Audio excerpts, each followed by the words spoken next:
So what this is, for those who may be new to it, is the live Ret Paladin discussion, Q&A, whatever you want. We'd sort of go through anything Retribution Paladin related. I sort of prepare a few things that we could sort of talk about. Oh, yeah. Yeah, I know what you mean. It's that sort of... I don't know. It's like quite a nasal voice, isn't it? The sub alert.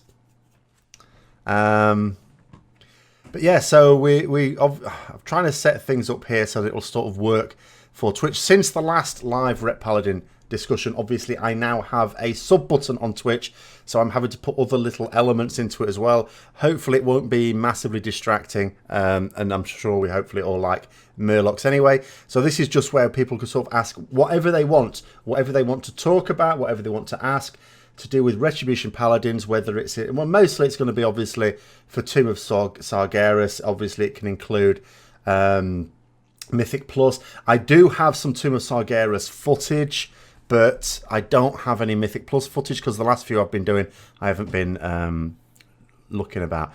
Right, let's see how quickly I can find things. So, the Tier 20 set bonuses.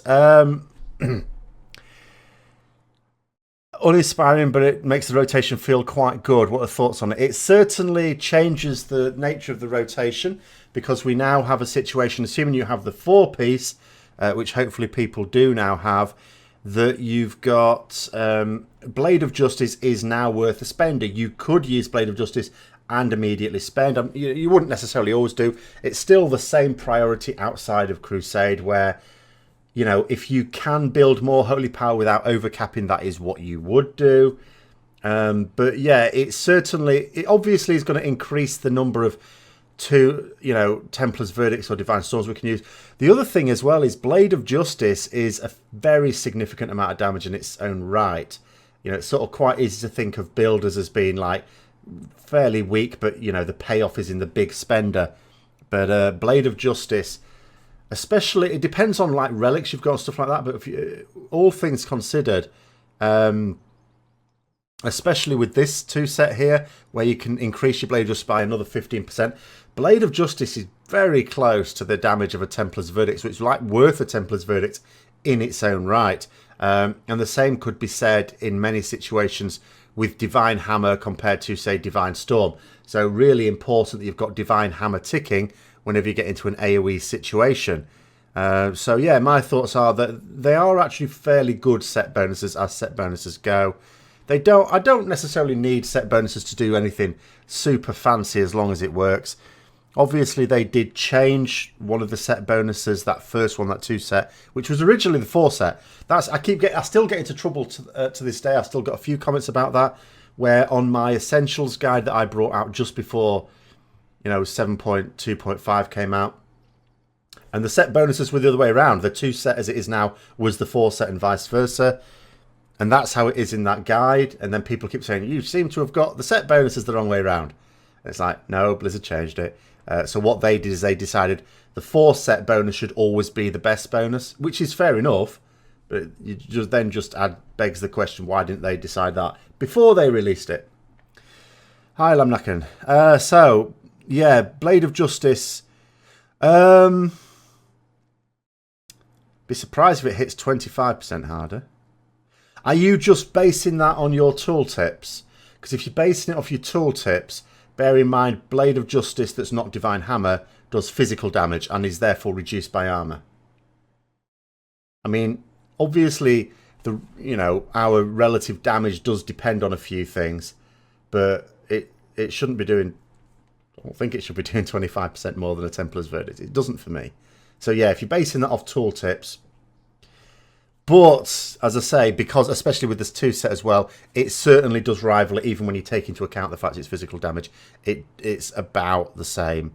So, yeah, the Tier 20 is... well, all things considered with Tomb of Sargeras, Blade of Justice now does a very large amount of damage, and you want to prioritise using it. You want to use it whenever you can.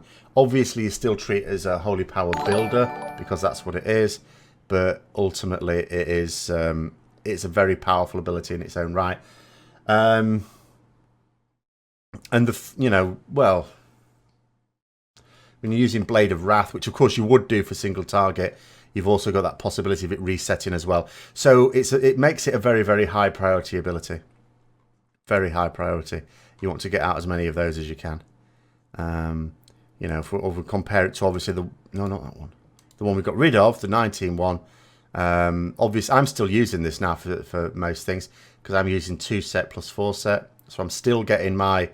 This is another thing that's helping Templar's Verdict just still creep ahead of Blade of Justice. The fact that my Templar's Verdict does 7% more than it says on the tooltip because of this tier 19 2-set bonus. And the 4-set, I don't miss the 4-set. The 4-set was a pain in the arse, I thought.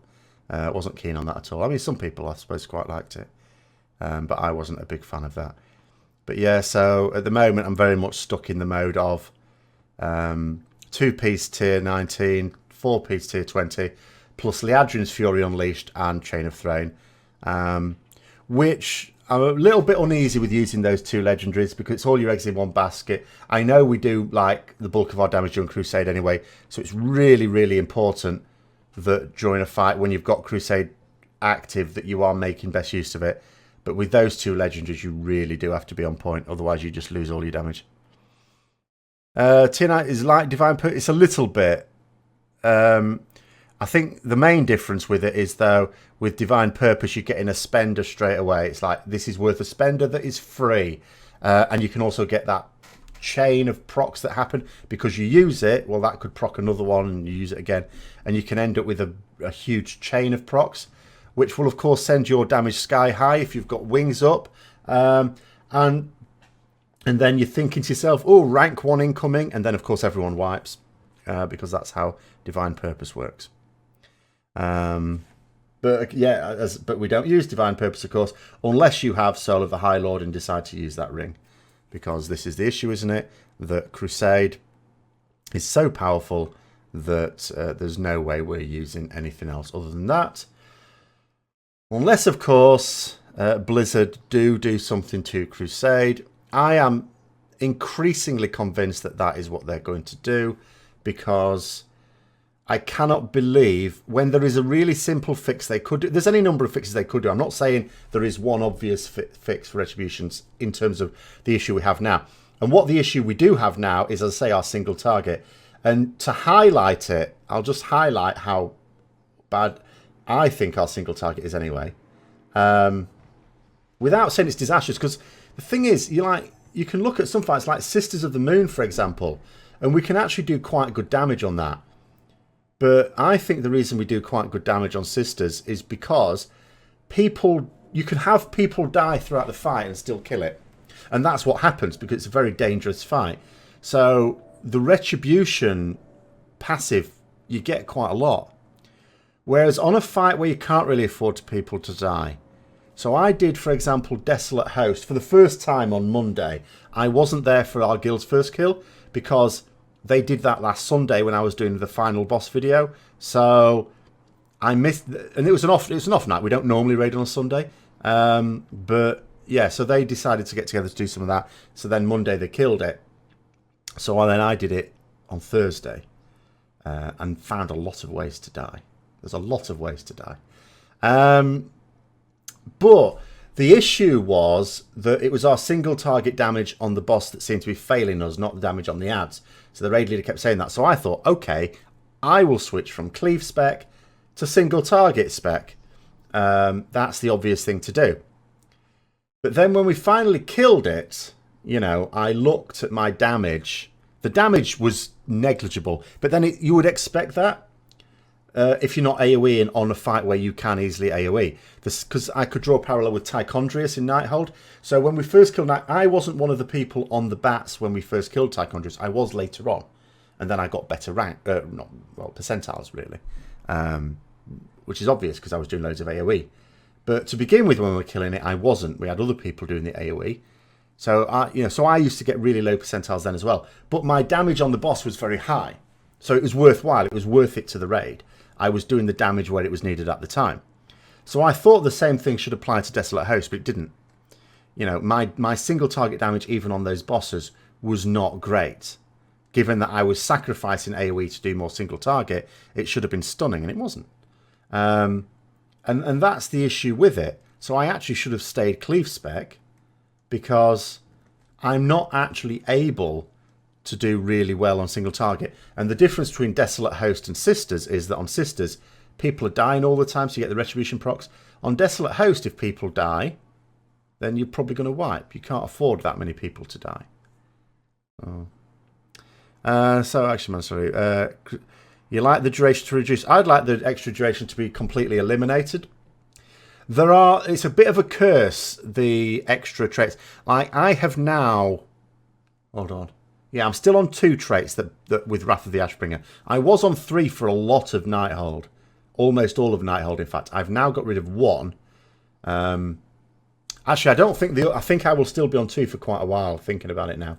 But the issue with having a longer one, it sounds brilliant. And if you can use it for the full duration, of course, it is brilliant. But there's quite a few fights where you can't actually just stand still and DPS for 37.5 seconds or 35 seconds or whatever. So, and if you have to move out for a period of time, then you're losing so much damage. So I would rather they just kept it as a 20-second cooldown, because on a fight you can sort of plan it around that. You can sort of say, well, for 20 seconds, yeah, I can do some damage here. But also, from Blizzard's point of view, it would make it easier to tune it around, other abilities and certainly other talents. So, I mean, that's what I've been saying for quite a while. I wish they would just get rid of Wrath of the Ashbringer traits. So it's 20 seconds, just like Avenging Wrath, baseline without any traits, and it's 20 seconds, and that way it will... they will hopefully make it better than Avenging Wrath, because they didn't in beta. There was a point in beta where they actually made it worse than nothing at all. So they might have to rebalance it, but then they could at least make it... You could balance it with Divine Purpose at least. Well, no, see, that again would just make Crusade too powerful. They obviously, if they did get rid of Wrath of the Ashbringer, they obviously have to replace it with another trait. The thing is, if you look at a lot of other classes and specs, it's not a common thing, I don't think anyway, that you get a trait that buffs your cooldown. Some do, sure, some do. Like Demon Hunters get a reduction on it, on the cooldown. But even anything I think that buffs Crusade, just because of the way Crusade works, I think makes it too powerful. Let it cancel early on command, and any unused time reduces the cooldown. You could do that. That would make it more complicated to use, because you'd have to think, do you want to use it a bit early? Because if you end up not using it early and you don't take advantage of that time, you delay the next use, then you've sort of wasted it. So there'd be an extra bit of complexity in there. But I just think anything that changes Crusade in any way makes it too difficult to balance. I would just replace it with a trait that did something completely different. Even if it was a useless trait, because we don't even care anymore. We've got all the traits. If they got rid of one that was good for one that was useless, I don't really care. Because they'd obviously buff the rest of it, because that was what they were saying. They said, in fact, I've got it somewhere. What they were saying in the AMA, but which one is it? So, I'm going to make this a bit bigger. So what they said was, I think we would say Crusade is very fun to play, but it's far more of a throughput increase than we'd like, blah, blah, blah. So I've talked about this one before. So somewhere they talked about... Was it here? It might have been somewhere else. They talked about the potential of nerfing Crusade, but then buffing the rest of our abilities. Because all they've done so far is fix Divine Hammer. What if Crusade just gave a flat haste plus damage buff instead of Avenging Wrath? Well, from a balancing point of view, yeah, they could do that. I don't think it's that difficult to balance it around the way it is now with the stacking up. It's just that it lasts too long. So with a 20-second cooldown, it might take you half of that duration to build up your stacks, and then you get about half of it on full stacks, roughly. It depends, obviously, on how much holy power you can start with and what your haste is. So it'll be slightly different for different people, but round about half the way through. Whereas when you've got like 35 plus seconds on it, you've got about 60 or more % of the time on full stacks, as opposed to just, in fact, more than that, 70 odd. So I think that's what makes it difficult. The proportion of the time that you're on full stacks is just so very high. And it's also not helped with the Retribution passive as well. That's another thing that Blizzard don't talk enough about, because they still stick to their story that the Retribution passive isn't a major... That they're now starting to think that it's having an effect. Because to begin with, in Legion, they said, oh, it has no effect. We're not balancing you around it. It's just a bit of fun. Now they're sort of saying, it may be having a bit of an effect, but it's not a massive effect. Well, it is a massive effect. You get Retribution proccing during Crusade. That's massive. If you get Retribution proccing at the same time as a Divine Purpose proc, that's not as big. You know, it is still, because that free Divine Purpose proc you're going to use is going to benefit them from the Retribution. It's not as big as it is for Crusade. So we have all these things that make Crusade too powerful. You've got traits that extend the duration of it. You've got 2 legendaries that make you... Like, you've got one legendary that straight up buffs your damage during that period of time. You've got another legendary that gives you more holy power during that time. You've got the Retribution passive, if that procs at the same... If that procs 10 seconds into it when you're on full stacks, my goodness. It's just insane. Absolutely insane. So let's have a look. I think the issue is either Crusade is better and we'll always take it, or it's worse than Avenging Wrath and we'll never take it. Well, that was the issue they had in beta. That's why I remain unconvinced that they're actually going to fix it properly. But if they do decide to get rid of the Wrath of the Ashbringer, then I think they have a fighting chance. But the fact that they haven't said anything about it yet, and I'm convinced they're working on it, is suggestive of the fact that they're not 100% certain they can do it.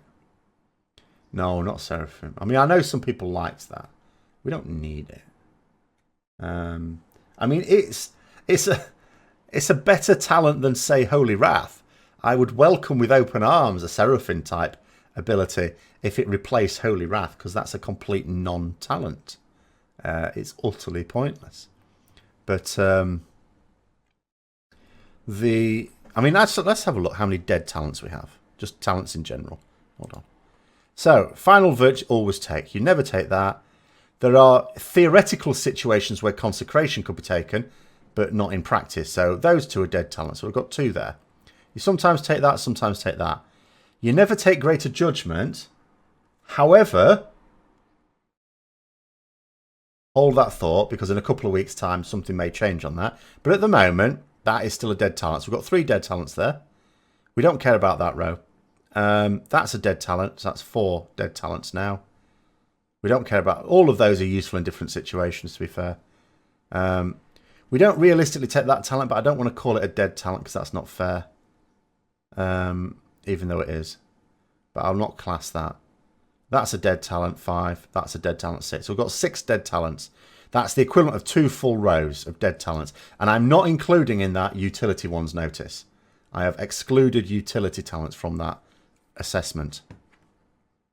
Yeah, but that's the thing. Like, single target is bad. AoE is okay, right? But it's still a long way off the best. So that's why I was suggesting on Final Boss last week that if they just fixed our mastery, and they could easily fix our mastery, all they have to do is, Soul Sacra working out, if our mastery was worth 40% more than it is now, it would bring it in line. It wouldn't be our best stat, but it would bring it in line with the middle stats. That would be fine. So if they did that, that would buff our single target. Obviously, it would also buff our AoE as well, although it wouldn't buff our burst AoE as much as you might think. So our AoE wouldn't go screaming off into like overpowered territory, but our single target would be brought up to being okay. So that one simple fix is something they could have done, and they could have done it now. And it baffles me that they won't. Wrath of the Ashbring absolutely is a nightmare because it's like you've got 4 points as standard, and you can have up to another 3. And that was just in 7.2. Before 7.2, there were 3 traits you could have as standard, plus another 3 from relics. So you straight up had potentially double the benefit, just depending on your relics. And that is what made it impossible to tune. And they never should have done that. At the very least, they shouldn't have allowed it to be one of the traits on a relic. At the very least. Wait, make Holy Wrath work similar to DK's Death Strike. Yeah, the problem with that is you could then consider that to be similar to Justicar's Vengeance and share a row there, or put it as where Judgment of Light is. But it doesn't fit on the level 100 row. This level 100 row should be for talents that are gameplay changing. So Divine Purpose and Crusade both fit the bill. Obviously Crusade is... The problem with Divine Purpose is not the talent, it's the fact that Crusade is just too powerful. But those talents both perfectly serviceable level 100 talents. The one that occupies this slot, and this is why I say Seraphim would be suitable, I'm not like hankering for it, but it would fit the bill of a talent that changes your gameplay. And that's what it should be. But if you just do something like Death Strike type thing, I don't really see that as gameplay changing. You know, you're just replacing an ability or inserting another ability. It doesn't really change the way you do anything, I don't think. Demas King, honestly hoping they bring back the talent from WoD, which gives movement when you judge. No, they're not. I'm not sure how... It would not help as much as you might think. Admittedly, you can... Obviously, Judgment is a ranged one. I used to like that as well. I used to use that. I thought that was a fantastic talent. It was very good during Mop for moving between Garelon's legs. It was awesome for that. Hi, Vane.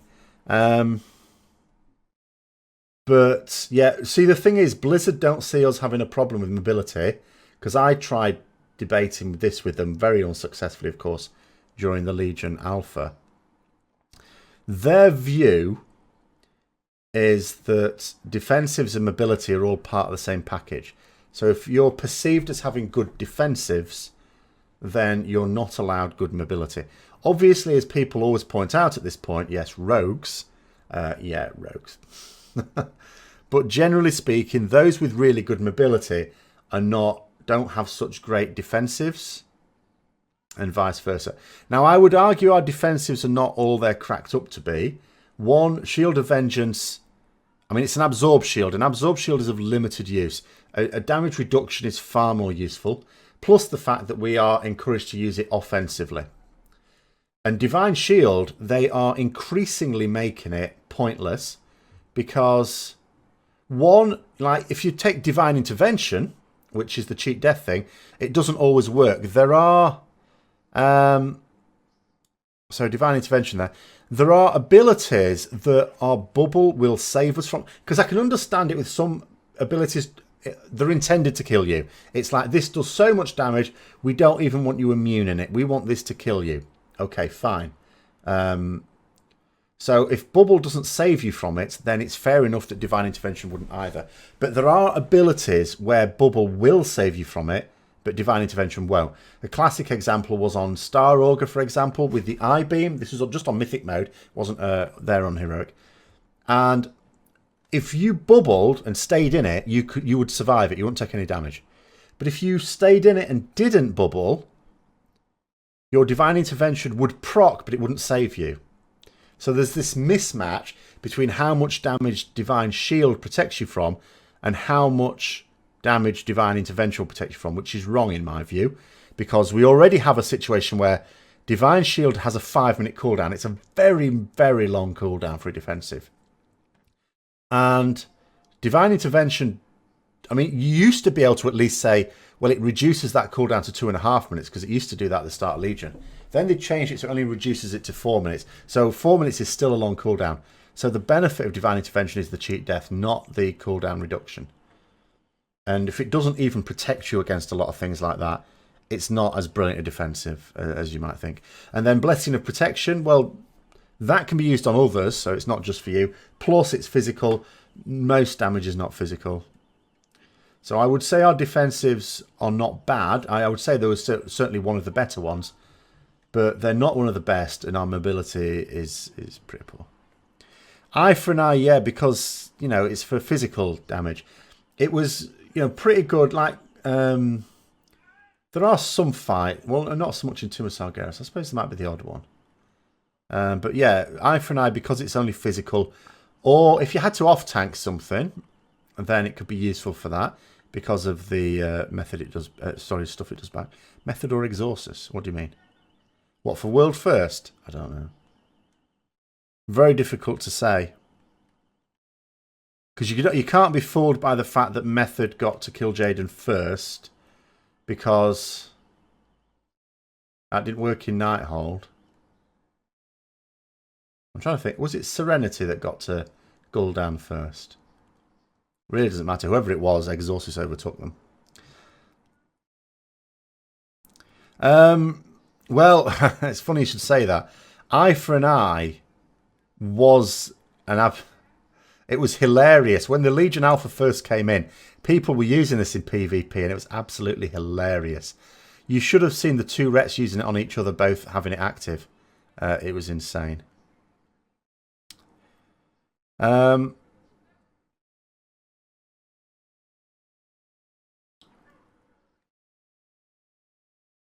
Justicar's Vengeance.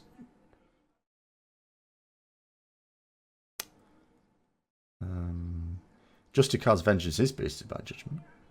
It's not boosted by a lot of the traits we have. Because the main thing with Justicar's Vengeance is, like, when we were playing in the pre-expansion patch before Legion, before we actually got our Ashbringer, Justicar's Vengeance was quite a good ability. Because although it was not worth using over Templar's Verdict in terms of its efficiency with Holy Power, it did more damage, but not by enough to be worth 40% more Holy Power. On a stunned mob, obviously double, it was really good. And if you got a Divine Purpose proc, it was also good for that.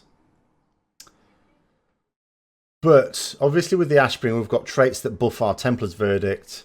You know, so it fell away. Now, I would still say it's useful for soloing. I still use it for soloing, because especially like I was doing some of the Argus PTR the past few weeks, and there's some mobs there where I was surviving because I was able to heal myself back up using Justicar's Vengeance. Even against a mob that can't be stunned, it still allows you to heal at the cost of some DPS, and I think it's quite good. But obviously in a raid situation, you've got a healing team there. So you don't really want to use it there, although except in a desperate situation. But in a desperate situation, you've got to build yourself up 5 Holy Power really quick. Mythic Plus, it can be useful. Like, it's one of those, because Eye for an Eye arguably is better because then you can also heal other people around you. But that's on a big cooldown. Whereas Justicar's Vengeance, you can in theory spam if you get into a very, very tight situation. And you're still doing some damage at the same time, even if it's not that much, really.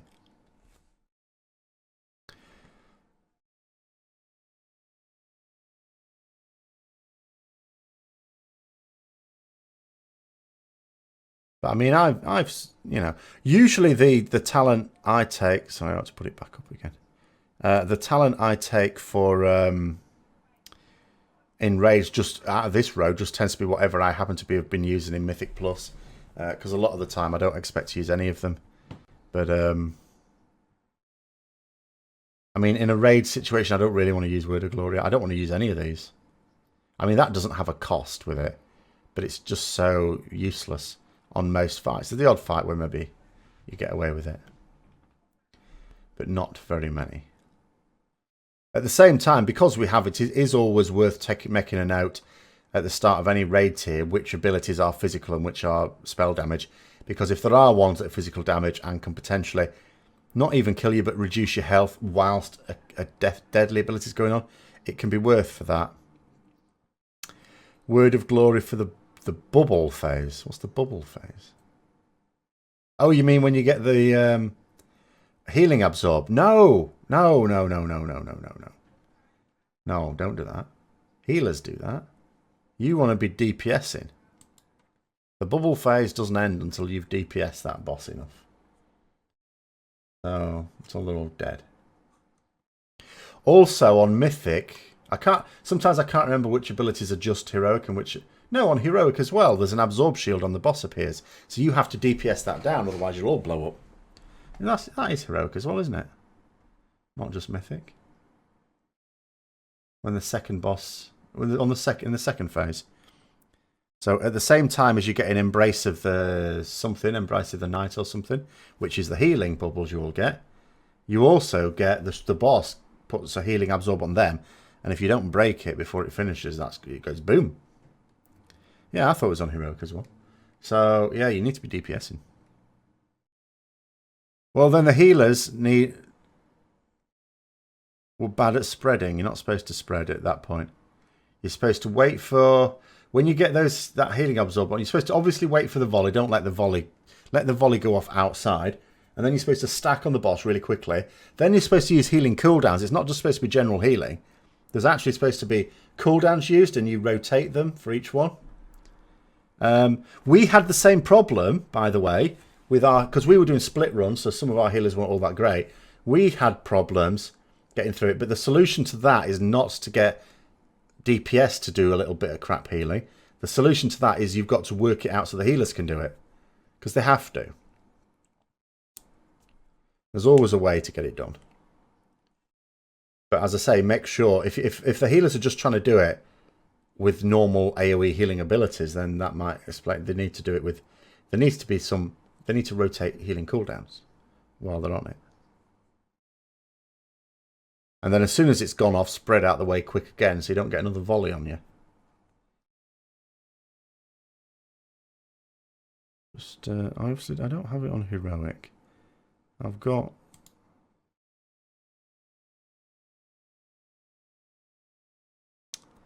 Where is it?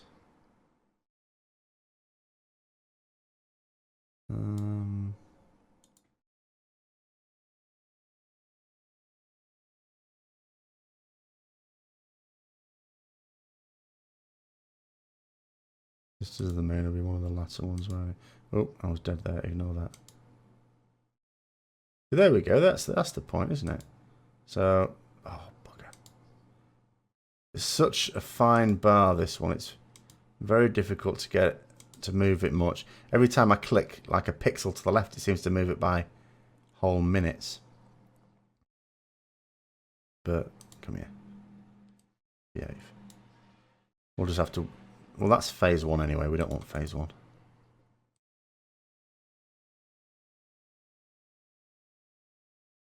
That's still phase 1. Still phase 1. Phase 2. Oh, we've just missed it at that point because I've just seen glaives go out. Right, okay. So let's have a look on this one.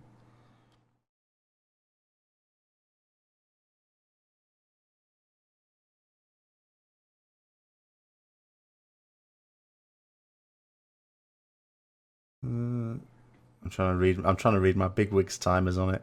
Okay, I can see the symbol for it is just at the top there. So it's about 5 seconds away at this point. And this is Mythic, but you do the same thing on Heroic for this one. So look, it gets an absorb shield around the boss. Now the DPS, I've got to break that. Otherwise it's game over. So the healers have got to get used to... because as I say, that is on Heroic as well. So the healers are going to have to deal with it.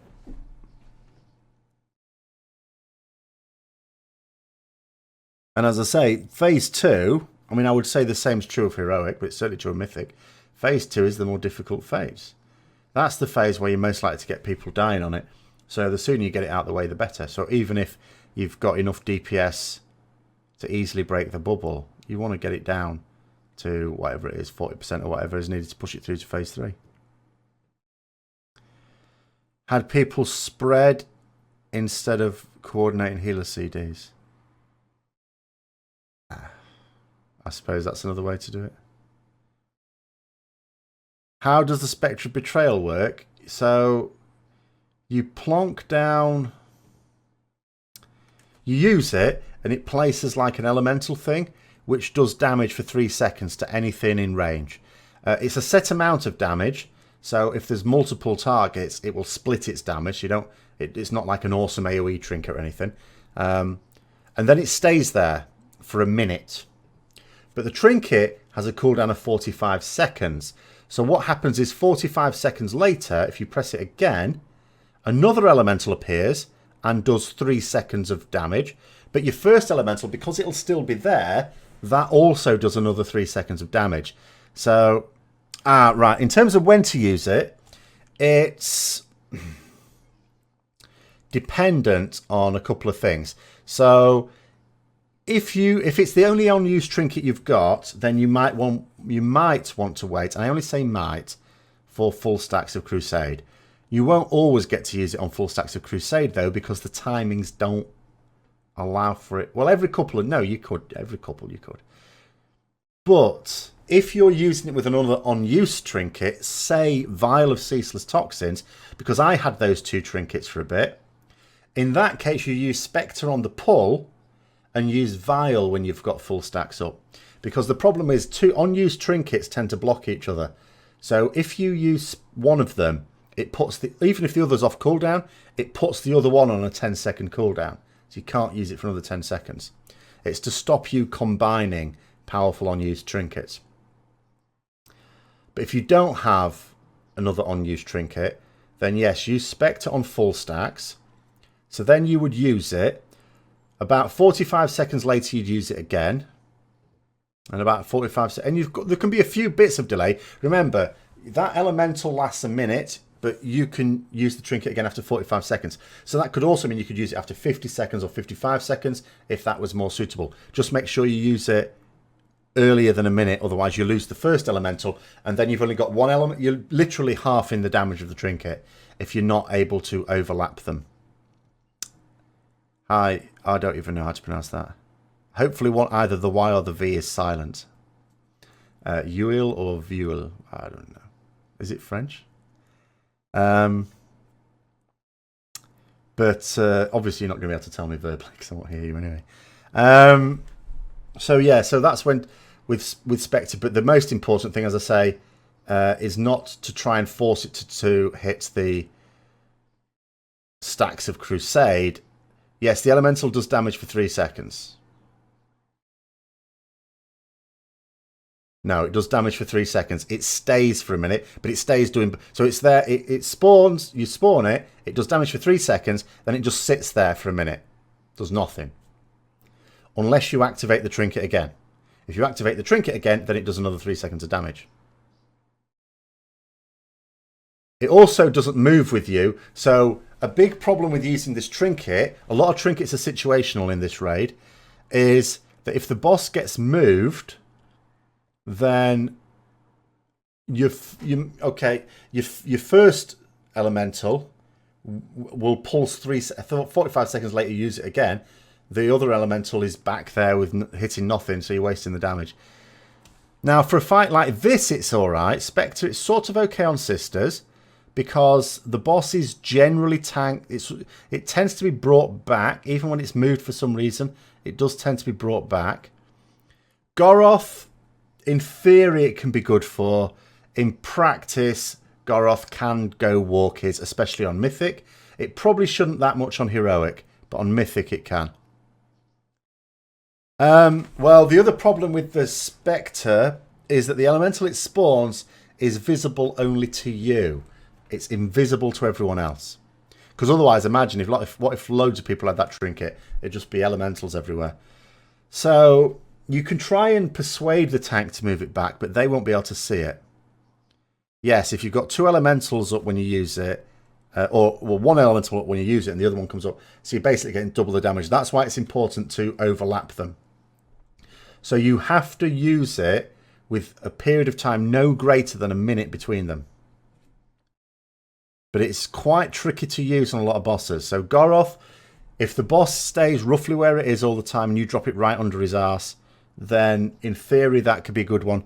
It can get tricky because sometimes you'll naturally want to use it again when you're out soaking something or standing behind a spike and then you've got to get back there before the minute's up.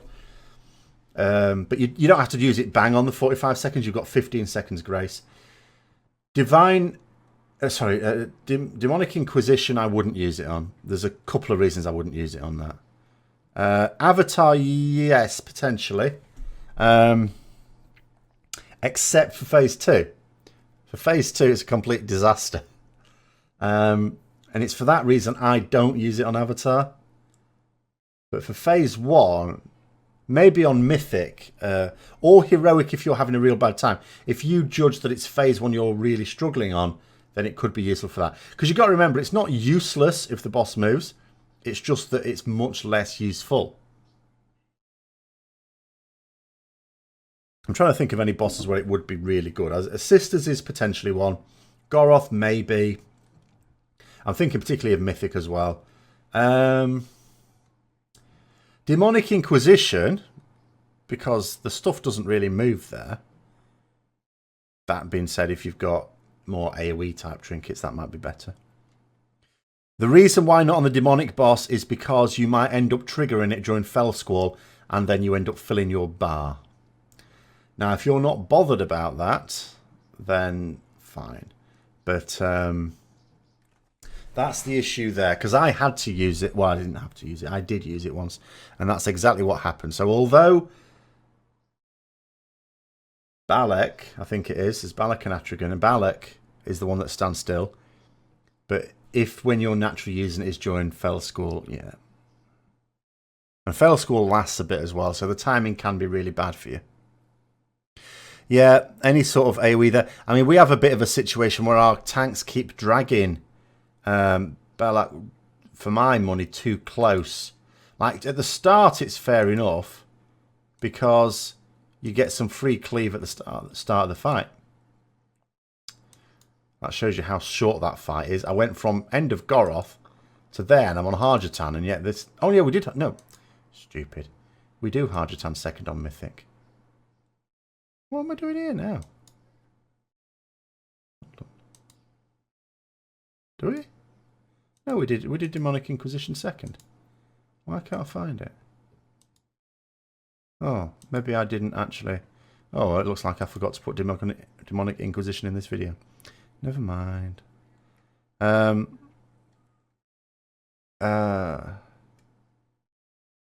Yes, well, sorry. Desolate Host. If you don't have a good AoE trinket, it will absolutely work on Desolate Host. No problem at all. And it doesn't even matter if you end up moving to another realm and then switch to the different mini boss. It will still work on the first mini boss because those bosses don't actually get moved. Yeah, well, Belak should really... See, at the start of the fight, they should be tanked together so you can get some free 2-target cleave. And then 5 seconds before Fell Squall comes in, they should be... Hi, Calrol, welcome. They should be moving Atrigan, out the way. And never moving back. So that can't happen. Well, I think trinkets in general. But yeah, so in terms of what you can use on... I mean, Maiden would be a non-starter because she keeps moving sides. I mean, so we're talking really Goroth, but possibly not Mythic because he goes all over the place. But at the same time, he's got quite a large hitbox, so maybe it wouldn't be disastrous. Demonic Inquisition, you can make it work. You can make it work, but it's needlessly awkward. Who's that?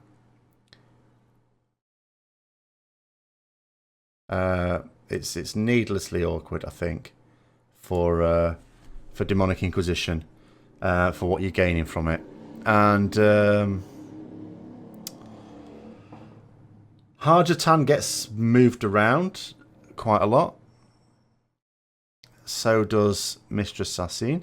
Sisters, although sometimes the bosses get moved, they do get moved back, so it's fine for sisters, albeit you've got to be awake. Demonic Inquisition, you could use it on that. I have Moonglaves, so I shall be tended to use Moonglaves. Even though I was very tempted, maybe next time I'll use Spectre on it, just to see how it is, because the thing with Moonglaves is you don't get to use it on cooldown, really, because there aren't always ads there. It's situational. It's like a lot of the trinkets. The only trinket that's not really all that situational is Infernal Cinders. That's just straight up good in all situations. Whereas when you look at the other ones, Vial of Ceaseless Toxins is good for single target. Obviously, it doesn't give you anything for AoE. At the same time, if there are ads there, then you can get much greater use out of it because it will come off cooldown quicker if you put it on something that dies before the dot goes off. So, I mean, those two trinkets are your coveralls that can be used on any fight, Vial and Cinders. Then you've got, like, Spectre, as we've just said. It's fine if your target doesn't go moving around much. Moonglaves is only fine for AoE, and again, only then if they're not going to get dragged around much. Really good for Mythic Plus. What are the ones we got? Cradle is only any good if you don't go below 50% health. So in other words, on no progress boss ever. So Cradle, I coined Cradle, and I was cradling my face in my hands when I got it because I thought, oh, what a disaster. Especially as it dropped off the boss that drops my Bis Fire Relic, which is what I would much prefer. That's why I coined the boss. An Engine of Eradication is the one where you keep having to move out and collect up your orbs. I don't like. I tried that in PTR. Did not like that at all.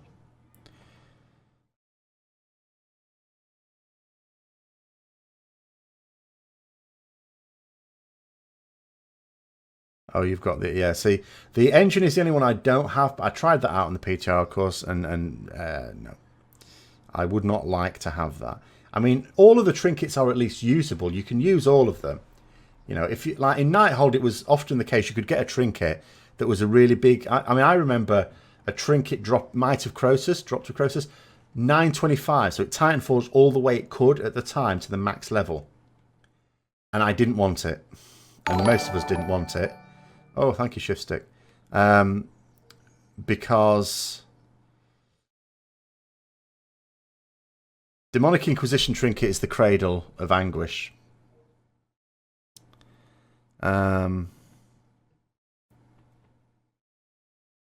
Yeah, the mastery on Engine is also not desirable, but also the way it works is not ideal either. We're not usually very mobile when we're DPSing if we can help it.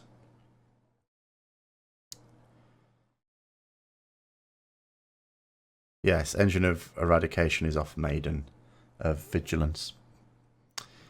I mean, where the trinkets drop, you've got Goroth that drops Infernal Cinders, which is actually really good because the first boss, which means you can get a mythic trinket from that, and it's already a pretty good one anyway, so it's a really good one. And because you'll be killing it every week on whatever mode of difficulty you do it on, you've got the best chance of getting a Titan Forge once because you're just going to do it more often. Demonic Inquisition drops Cradle. Mistress Sassine drops Vial of Ceaseless Toxins. Sisters drops Moonglaves. Maiden drops Engine. And Kil'jaeden drops Spectre. Cinders plus Toxins is my default one. Those are the ones I use by default.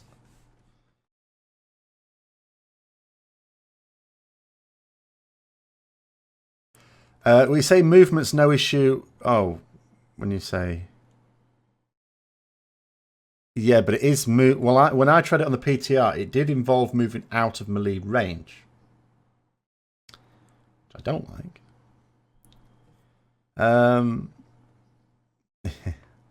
Well, that's another thing. If you get high enough item level, it can be worth using it in more situations than, strictly speaking, you would think. So, Jack, you did a test on Demonic with Ceph as a secret. Right, yeah, the issue with that is Ceph as a secret, in theory, is our best legendary. If you can use it on cooldown, it's our best legendary. But realistically, you can't. Because it's also really good for everyone else. So what you're basically saying is, if it's possible to interrupt, you want to take the next interrupt. But there might be other people in the raid who want to do the same thing. In fact, it was quite... I don't think it was funny, actually. It was quite tragic. But someone thought it was funny. Where's that gone? There was someone actually asked to do that on a Kill Jaden kill a couple of weeks ago. Forgotten who it was now. And they said, basically, let me get all the interrupts. Which I would have thought was fine. Because no one cares about interrupting on Kill Jaden, I wouldn't have thought. And they used Ceph as a secret. But then on one of the casts, it got sniped by someone else. And they finished very marginally off World 1. So they'd have got the rank 1 for that. So they weren't very happy with the person who snipes their interrupt. So that's a bit of an issue with it. So if you're in a group, let's say you're in a group like a pug or something, where people generally don't interrupt much, Ceph as a secret could actually be really good. But if you're in a group where people do interrupt stuff, maybe not so good, because you'll just get it sniped. I mean, on Mythic Demonic Inquisition, it's so crucial that the Pangs of Guilt gets interrupted that we have a interrupt rotation. It's very difficult to judge with Ceph as a secret, because normally we'd like to go with sims, don't we, to work out what's going to be better. It's very difficult to sim the specific conditions, because we can't even say, oh, I interrupt so many, every so often. Because sometimes you can't get it because you filled your bar up, because say you used an AoE by mistake during Fell Squall, and then you have to go into this sack and get yourself out again. Someone might just randomly snipe it for whatever other reason as well. So even when you're an assigned interrupter on a fight, you can't always guarantee that you're going to get interrupts at a specific rate. Well, yeah, so Jack, if everyone's fine with that and letting you take interrupts when you want, that's sort of okay. In our guild, that wouldn't happen because there's plenty of people who would like to take Cephas and do just that.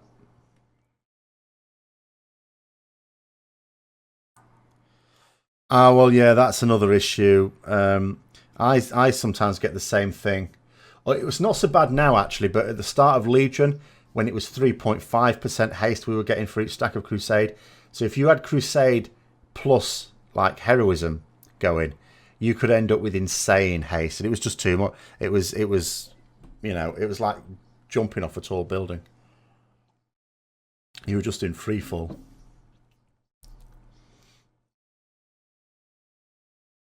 Yeah, I mean, well, that's the thing. Ceph is a secret. There's other things you can do. You can slow as well. You can slow those ads on demonic, Desolate Host.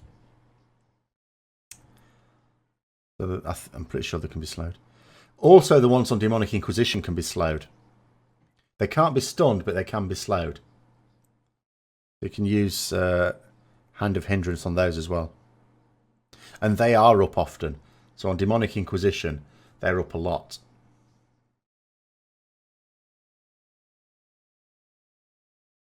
I usually don't bother with them. I just tend to stick on Balak and try and DPS him down. Even though, again, I probably shouldn't, because our cleave is a lot better than our single target. At the same time, I'm not taking Divine Hammer on that fight, because that's just asking for trouble. Well, yeah. I mean, I suppose if you were intent on just boosting your numbers and going for percentiles, you probably would take Divine Hammer and just put yourself, run around with the ads. I use 4-piece plus 2-piece plus belt plus Liadrins, yes.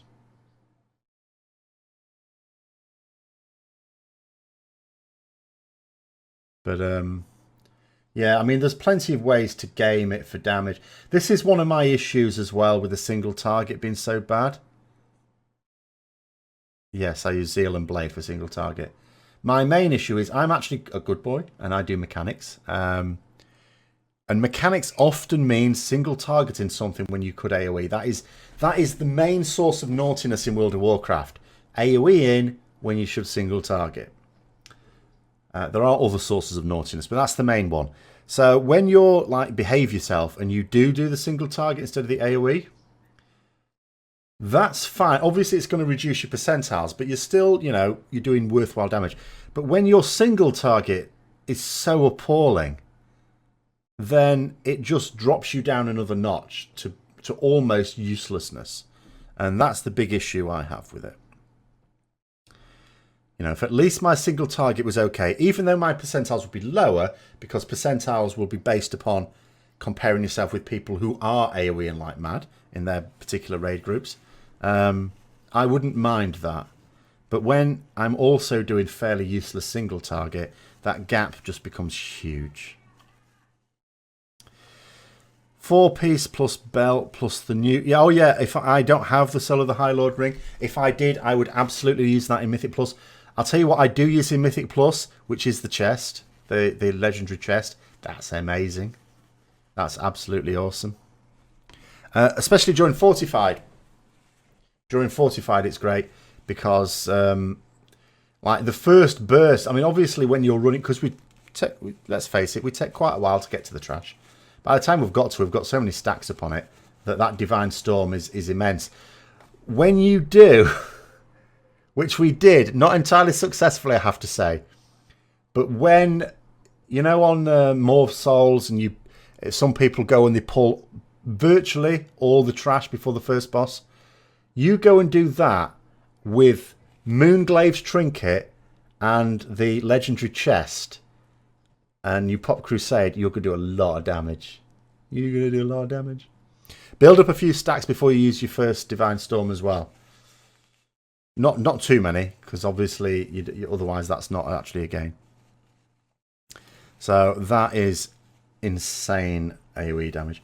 But for Tyrannical, possibly the chest is not, because obviously the bosses on that point are going to be a key problem. Possibly better, yeah, to use the belt rather than the chest. But all that assumes that you've got the choice. I mean, as I say, I don't have the Soul of the High Lord ring yet.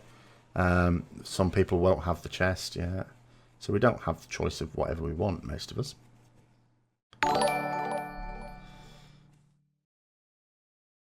Loktar Agar friend sounds like a friend of the Horde to me.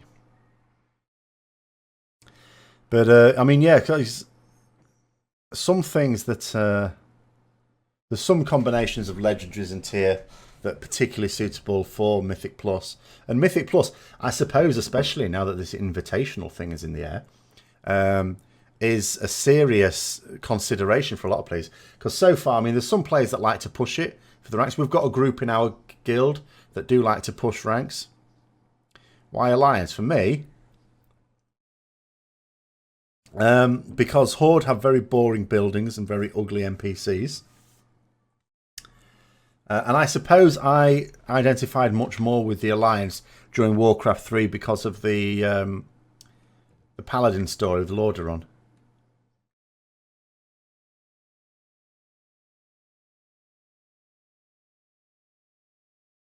But I cannot describe, because I did go Horde sort of the last year of Warlords of Draenor, and obviously a couple of months into Legion as well. And I cannot tell you how boring it was, being the Horde aspects of it. Deeply, deeply dull.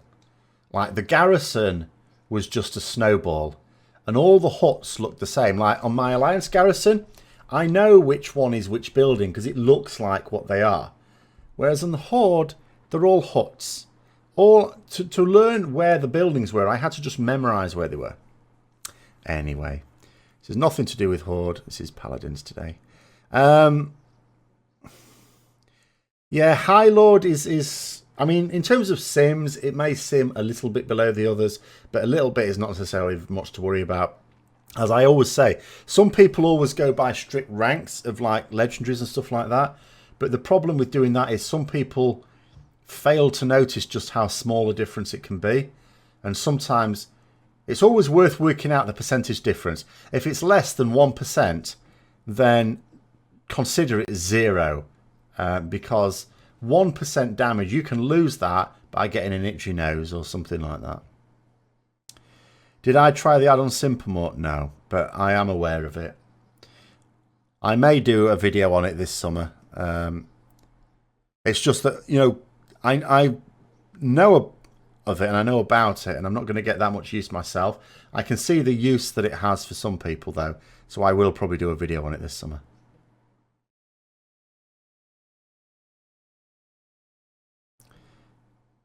Even the Christmas tree was better for Alliance. The Horde Christmas tree was all sort of brown and looked dead. It looked like a Christmas tree looks in February. Liadrin's has awesome stats on it. It has crit haste, which is ideal for us. So the Liadrin's ring, it isn't just the effect on it. It is indeed the stats on it as well that make it really, really strong. But also really awkward if you're in the habit of changing legendaries, because you lose so much haste. Because you know how it is with haste. I don't know about the rest of you. I quite like my haste to be round about the same, because you get into, like, for your muscle memory for using your abilities. Because if your haste changes significantly, obviously you're using the abilities in the same priority, but you know, it's a bit faster or a bit slower. So if you change from Liadrin's Fury Unleashed to like the ring I would put in its place if I used a different legendary, it's a significant drop in haste.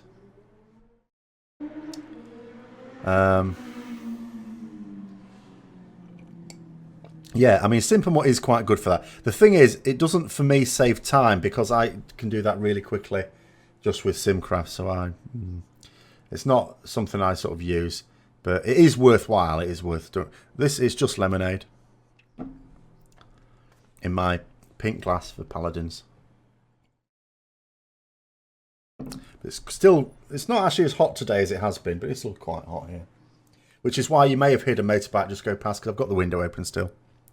Which is like what we use for air conditioning where I come from. It's not actually worth using air conditioning. It's not hot enough for most of the year. So when it does get hot, it gets blindingly annoying. But that can't really be helped there. Yes, I was talking my stream this afternoon. Summer, I will be doing those. So this week I've still got plenty of housework to do this week, but also I've got to catch up on the Tomb of Sargeras videos that I keep promising. But then next week, so not this week coming, but the week after sort of thing, last week of July we could describe it as, then I will be doing some of those again. So that's one of my... I've got various mini projects over summer, because, you know, there's always quite... It surprises me how many videos I end up doing each week. But there's always, however many videos I end up doing, there's always at least double the number of videos I would like to do. Don't get time. Over summer, of course, I get time. Yes, I know. Yeah. Simplemore. Yeah, absolutely. Simplemore. It's like raid bots. It makes it easier, and it's really good for that reason. It's like a UI for it, a user-friendly UI that allows you to do things that are not so easy to do on Simcraft. Yes, but it still uses Simcraft, which is good. It doesn't try and do its own thing. So that way it's fairly up to date. But, I mean, because it is now a thing. Like, anyone who's serious about developing their Rets, which will include everyone who is now watching this, presumably, you do need to get into the habit of being able to sim your character. Because it's the only way to tell the difference between... And even then, it's the subtleties that even that won't help you with. Like I was saying about Sephir's Secret... Sephir's Secret, you can't really sim it, because you'd have to sort of tell it how often you're going to be able to proc it. By default on Simcraft, it assumes you're never going to proc it. So it's just there for its passive abilities in Simcraft.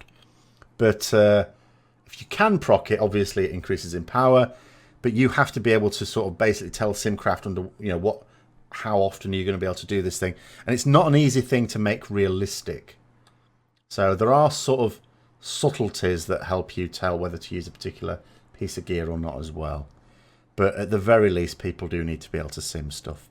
For talents, for trinkets in particular, because they're very complicated things to work out. I mean, I sort of surprised everyone when, towards the end of the 7.2.5 PTR, so when 7.2.5 was about to come out, it was considered that Cinders was only going to be good if several people had it, like 4 people had it. And I remember, and this was for the last live Ret Q&A that I did. So I did some trinket sims and was finding that Cinders was actually really good for us, even without anyone else having it. And this came as a bit of a surprise to a lot of people.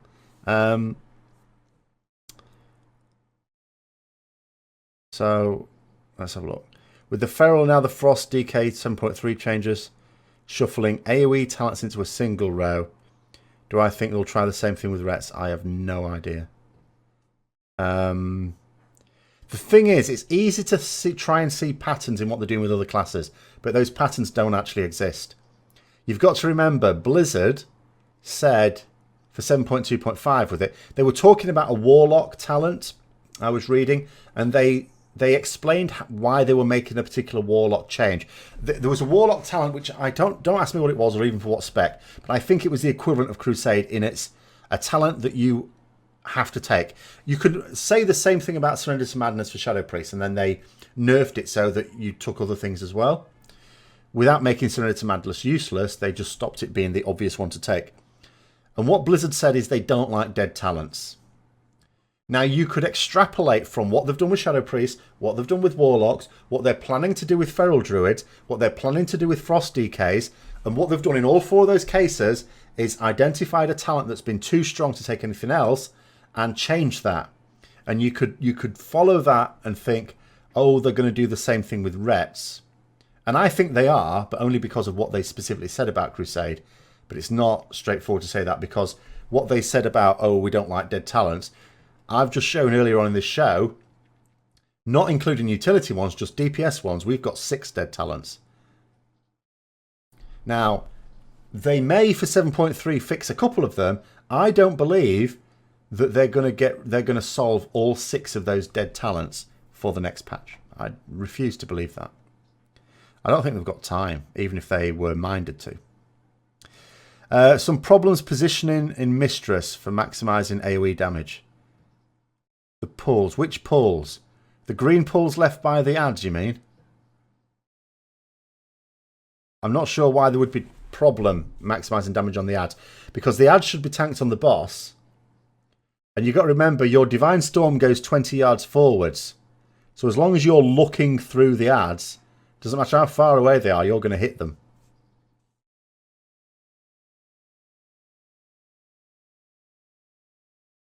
So for Mistress, just make sure you're DPSing the Mistress and point towards the ads, where the ads are, and you will hit them.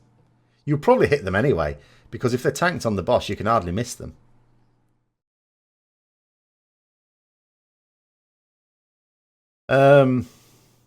Yeah, how much proportion of your damage Cinders does will depend on a few things. It will depend on what the item level of your trinket is compared to you. It will depend on, to a certain extent, what relics you've got in terms of damage of other things. It'll depend on how much damage you're doing. Because, you know. But, yeah, it does a decent... I mean, that sounds to me like it's probably a higher item level than your average item level. So, in other words, you've got one that's quite good for you. Miss attack. How are you missing?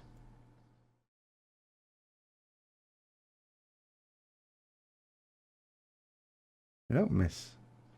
You can get attacks parried, but that's melee attacks. Oh yeah, don't stand in the pools. Yeah. Just hit the boss. You don't.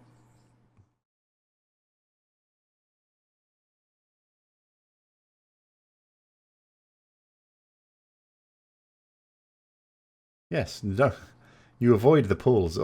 You move immediately out of them. But the tanks will also move out of them. So you should be able to DPS the boss without being stood in the pool.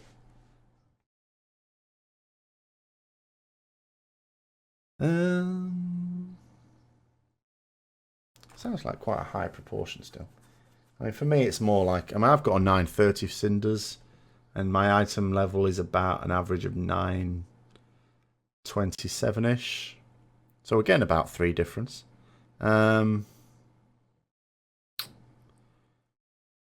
It depends on the fight as well. Sometimes it does more than on others. On a single target fight, it will obviously do a higher proportion. But it's certainly well worth taking, Cinders. And also it's an easy you don't have to do anything clever with it. And if there are other people in the raid that have it, make sure you know who they are so you can try and stand on top of them whenever it's not going to be a problem.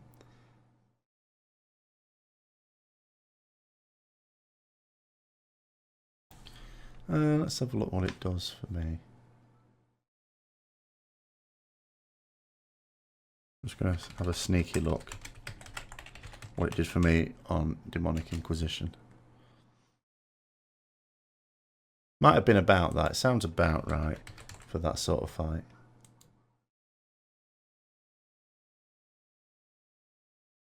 Oh, what am I doing?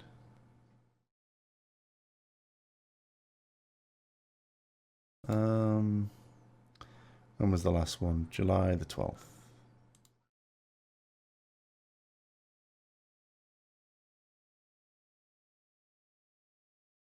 Bearing in mind I wasn't doing a lot of AoE on that fight, much less than I would expect to do normally. Yeah, it did 5.7 for me, so there you go. Almost exactly the same.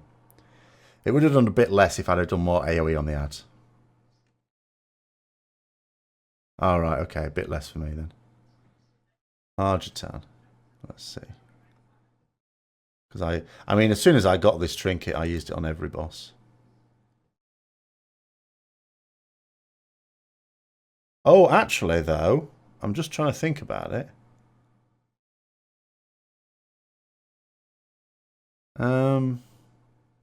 I didn't use that trinket. I've just thought about it, actually. I didn't use them on any of the heroic bosses. I used an Infernal Cinders. We finally had an Infernal Cinders drop on heroic Goroth this week. So it was a 915 one I was using. But then I got the 930 off Mythic, so I haven't actually done any heroic one since then. Do I think a buff is coming? I think a change is coming. Hopefully it's a buff. No, I know we can get the impression that they're looking at 7.3 because they keep every Friday announcing plans for a spec for 7.3. But I do think they're working on some changes for us nowish. I am already surprised that they haven't announced anything,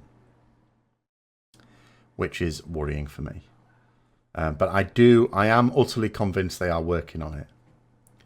But at the same time now, we just have to wait for the news, which may or may not be coming.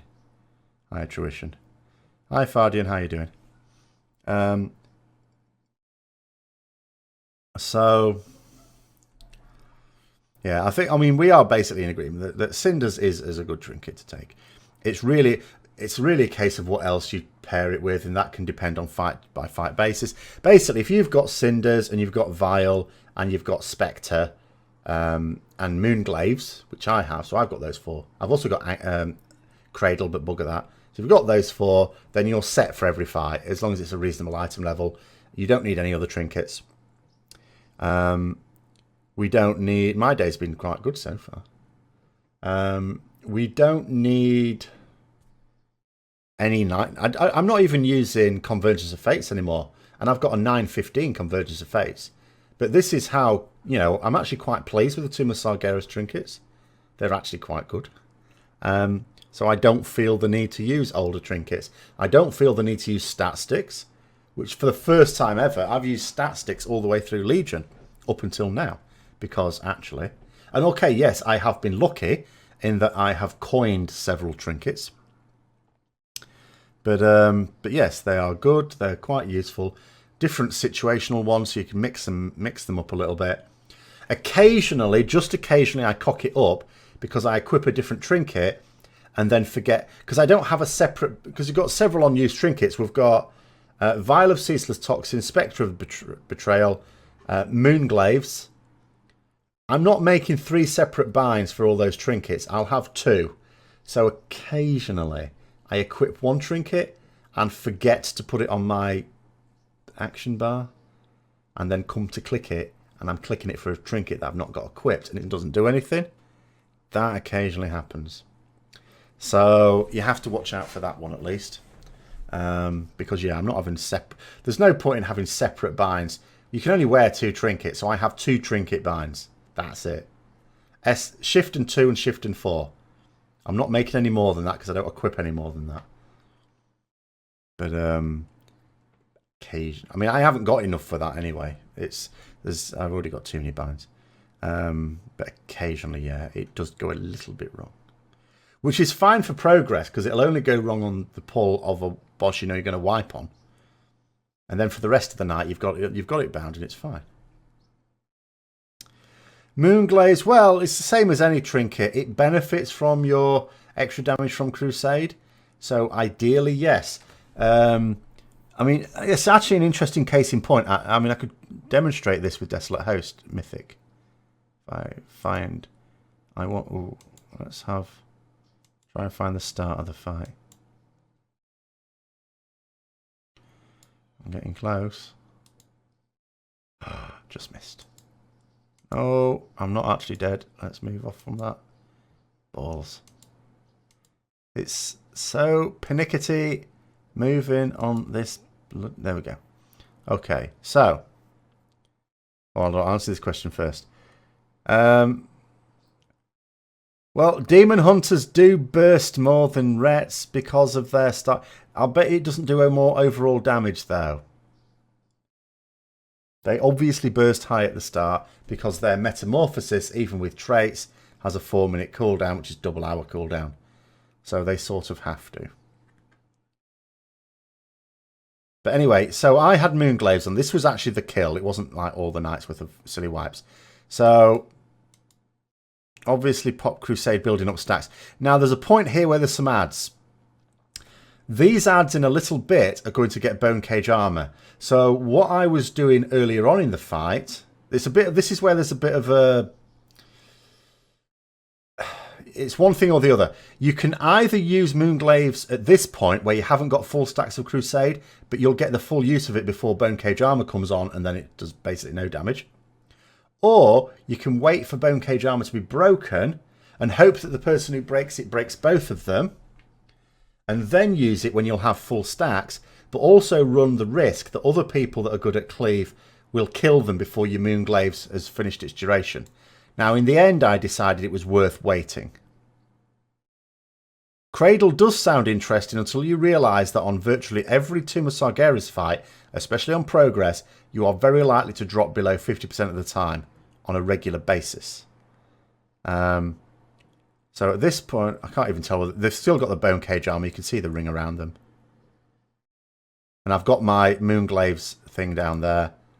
So at some point it'll get broken there. I've moved in just to make sure they're going to be in range. And then I've used it then when I'm on full stacks.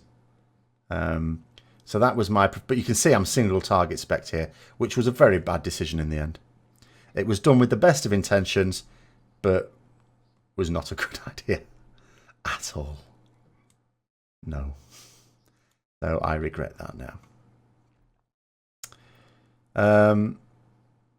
You know, use trinkets are actually quite good for us because we get the option of lining them up with our DPS cooldowns. So that actually makes unused trinkets powerful for us, especially if they happen to have, which admittedly they don't in turn, but it's not as bad as it sounds, if they happen to have a 2-minute cooldown. So that was why Horn of Valor is really good, and Faulty Countermeasure for a long time was really, really good. Excuse me, but Vial of Ceaseless Toxins is not bad because it's got a 1-minute cooldown. So every second one you can have on full stacks. But yeah, the fact that we can line at least some of them up with our stacks of Crusade makes unused trinkets particularly powerful for us. So we should like them. But I don't like 2, because that's fiddly. When we killed Sisters for the first time, that was before I started coining trinkets, and I had Spectre and Vial. And having both of those is fiddly. Yeah, you've got to obviously keep... Well, this is it. You've got to keep track. So it's not... You know, I would feel sorry for anyone who was trying to use a standard Blizzard UI without add-ons trying to use unused trinkets, because that would just sound like a nightmare to me. We are recruiting incredible healers. Thank you, Winnie.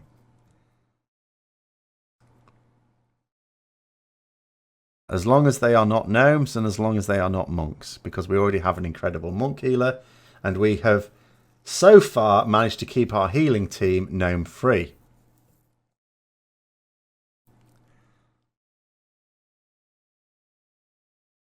If only the same could be said of the DPS team.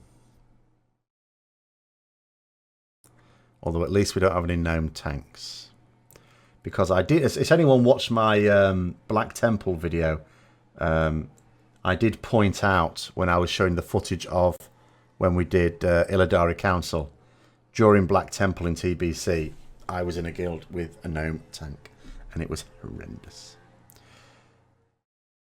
We are looking for a good lock, but not your alt.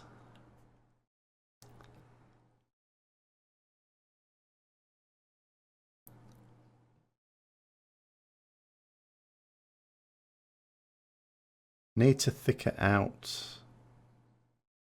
Glow some icons. I don't know what you mean there.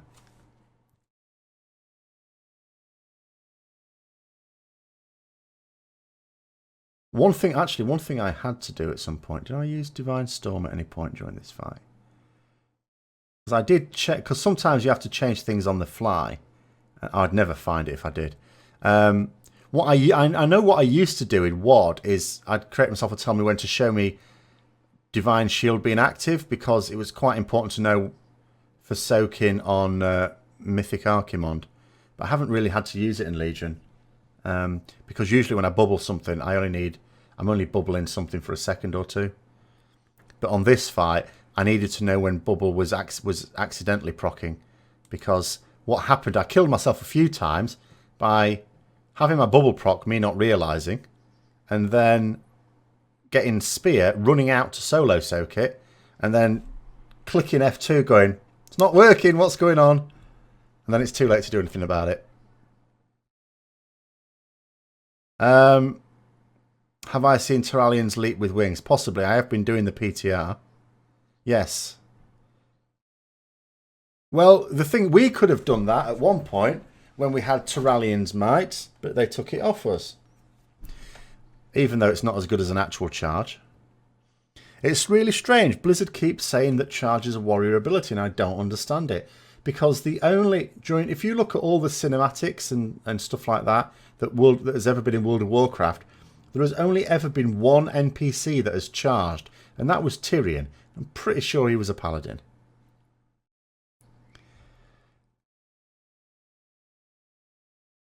The Ret spec NPCs in the class mount scenario, did they? I can't remember.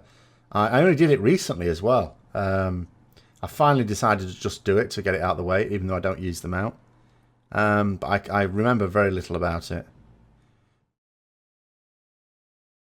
Oh, you need to make an icon glow in tell me when.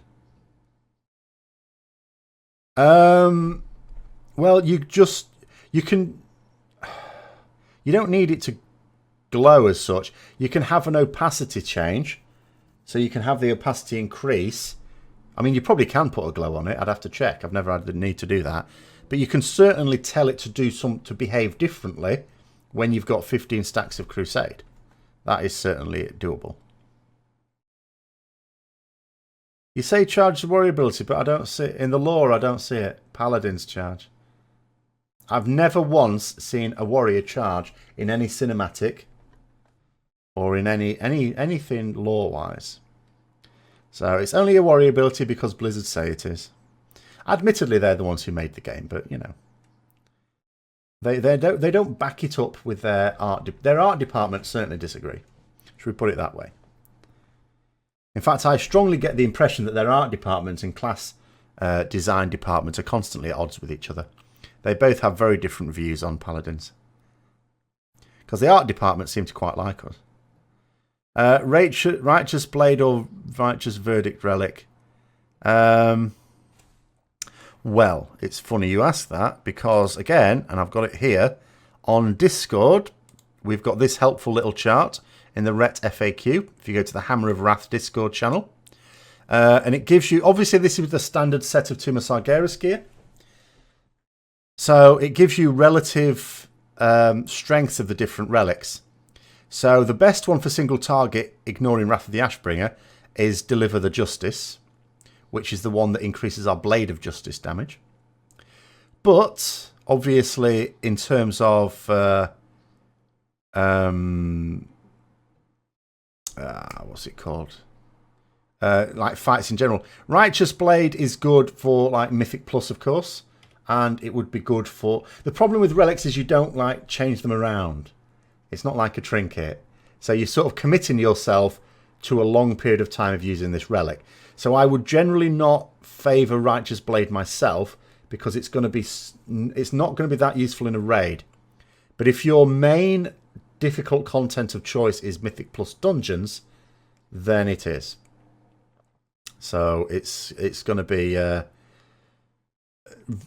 fairly good for that. But in terms of what I would say for raiding ones, you're looking at ones that are essentially going to be used for single target. So the Blade of Justice, remember what I said earlier on, Blade of Justice is massively powerful now.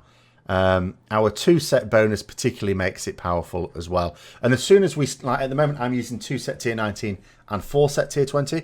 At some point, I'm going to stop using 2-set tier 19. That's going to make Blade of Justice even more powerful relative to Templar's Verdict. It's not going to make it more powerful, but relative to Templar's Verdict, it will. This is in, if you go on the Discord channel, this is in Ret FAQ, which is a channel in the Paladin Discord channel, the Hammer of Wrath one. Now, obviously, this is a standard set. You're always better off trying to sim it for yourself, but simming relics is no easy task. It's very fiddly. And even raid bots doesn't seem to have that function working at the moment, or it wasn't last time I checked. Commit yourself to an item level upgrade on Deliver the Justice relic. Yeah, well, I have had to lose one. What did I get? I can't remember which one I got now. Am I gonna ask? I don't know. It's not worth remembering now. It certainly wasn't this one. It wasn't the Blade of Justice one, I don't think. It was another one. Hi, Slaying Haters. But I got a Holy Relic recently. Oh, mind you, that had been set. No, I have got this now because I replaced that one. Yeah, so I first of all replaced it because I got one that was... I had a 905 Wrath of the Ashbringer Relic, which I replaced with a 925 something. I can't remember what now. But then I got the one off Sisters, which is this one, Deliver the Justice, at 940 this week. So I put that one in place. So now what I've got is I've got a 940 Deliver the Justice, which is very nice. I've got a 915 Wrath of the Ashbringer one, Fire.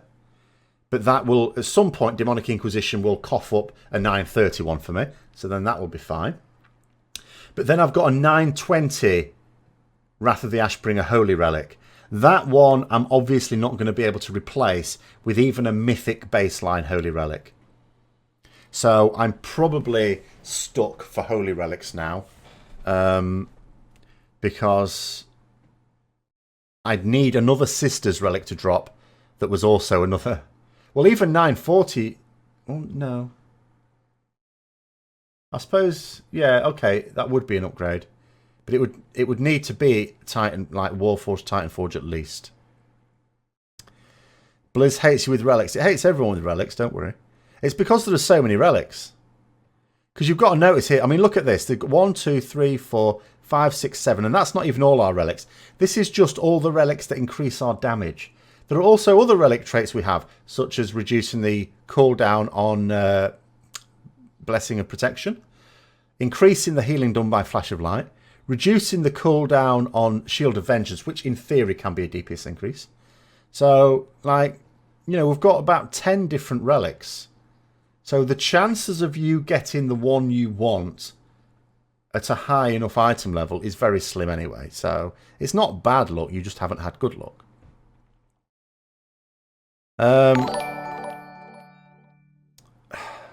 Hi. Now, I was reading that and looking Critter Boy swag, which is probably what it's supposed to be. But you seem to have spelled Critter with 1 T and swag with 2 A's. I'm not sure that's acceptable.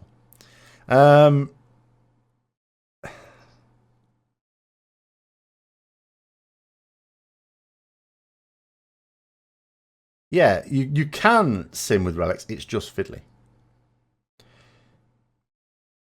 Divine Inquisition only gave you Righteous Verdict.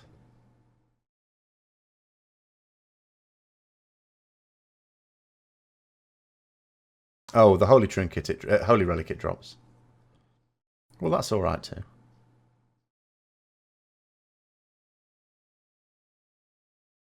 That's decent.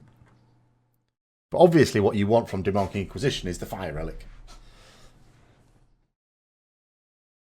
So, but again, it's one of the early bosses you kill. It's bound to drop it at some point.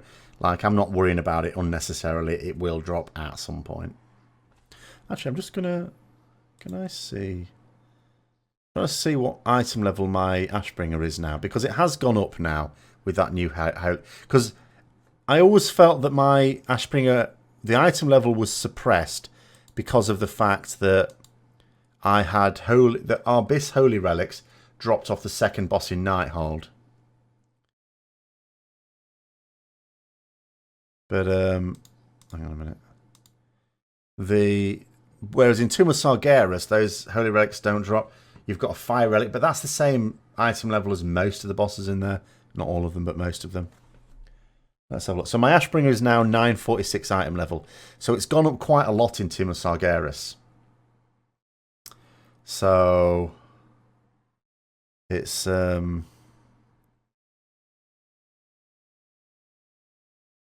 anything that sort of is benefiting from my weapon damage is benefiting much more than it used to.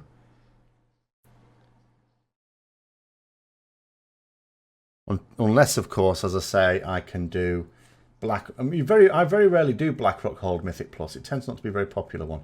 But I suppose if I ended up doing one and got a... Well, it'd need to be quite a high item level one. As I say, I've got a 920 one there I need to replace. But anyway. Oh, excuse me. But anyway, that's what we do for relics. If you want, as I say, if you don't want to sim it yourself and you want to go to a simple table that won't steer you far wrong, then this one, as I say on Discord, is the ideal one to go to.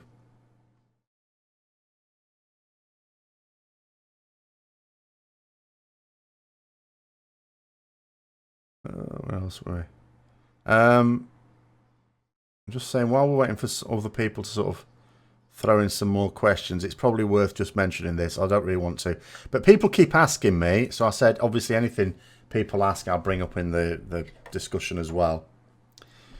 So our Tier 21 set bonuses, all I've really got to say on this, I don't even know why I spent the time typing it out, is because we're not going to... This isn't our set bonus for Tier 21.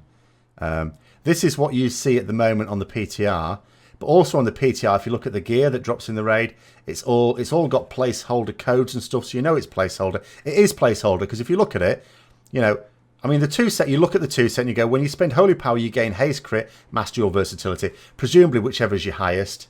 It doesn't say that, but, you know, presumably that is the case.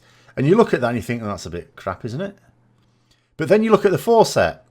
When Blade of Justice deals damage, you have a chance to increase... Not it will. You have a chance to increase the values of the 2-piece bonus. Whenever have you seen a set bonus in your life that has said... that has referred to this as the 2-piece bonus? This is something someone had to come up with quickly.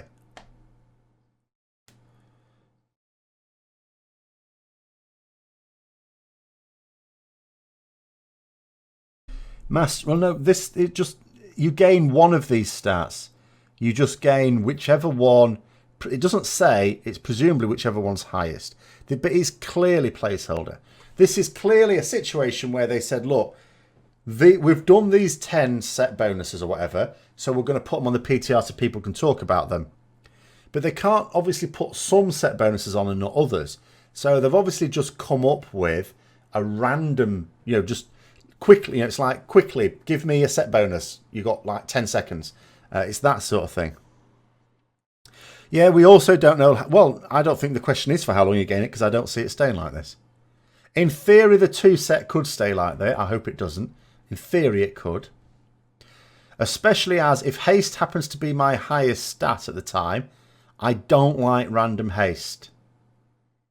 I really powerfully don't like it. So I always sort of ignore, like, trinkets that can proc haste. I don't like those.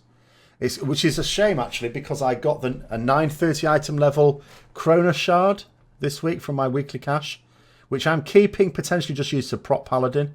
But as a Ret, I don't like haste randomly proccing. So it's just... But this, you know, saying, oh, this will just make this better, maybe. Just clear placeholder. Well, it would, because it depends on how much you get as well. We also don't know how much of these stats we're getting. We don't know what chance. The other problem is this is just RNG on RNG. Ultimately, a lot of our problems do come from RNG as well, because our overall damage is affected by the mother of all RNG abilities, which is Retribution passive, proccing when someone dies. But this, it's like...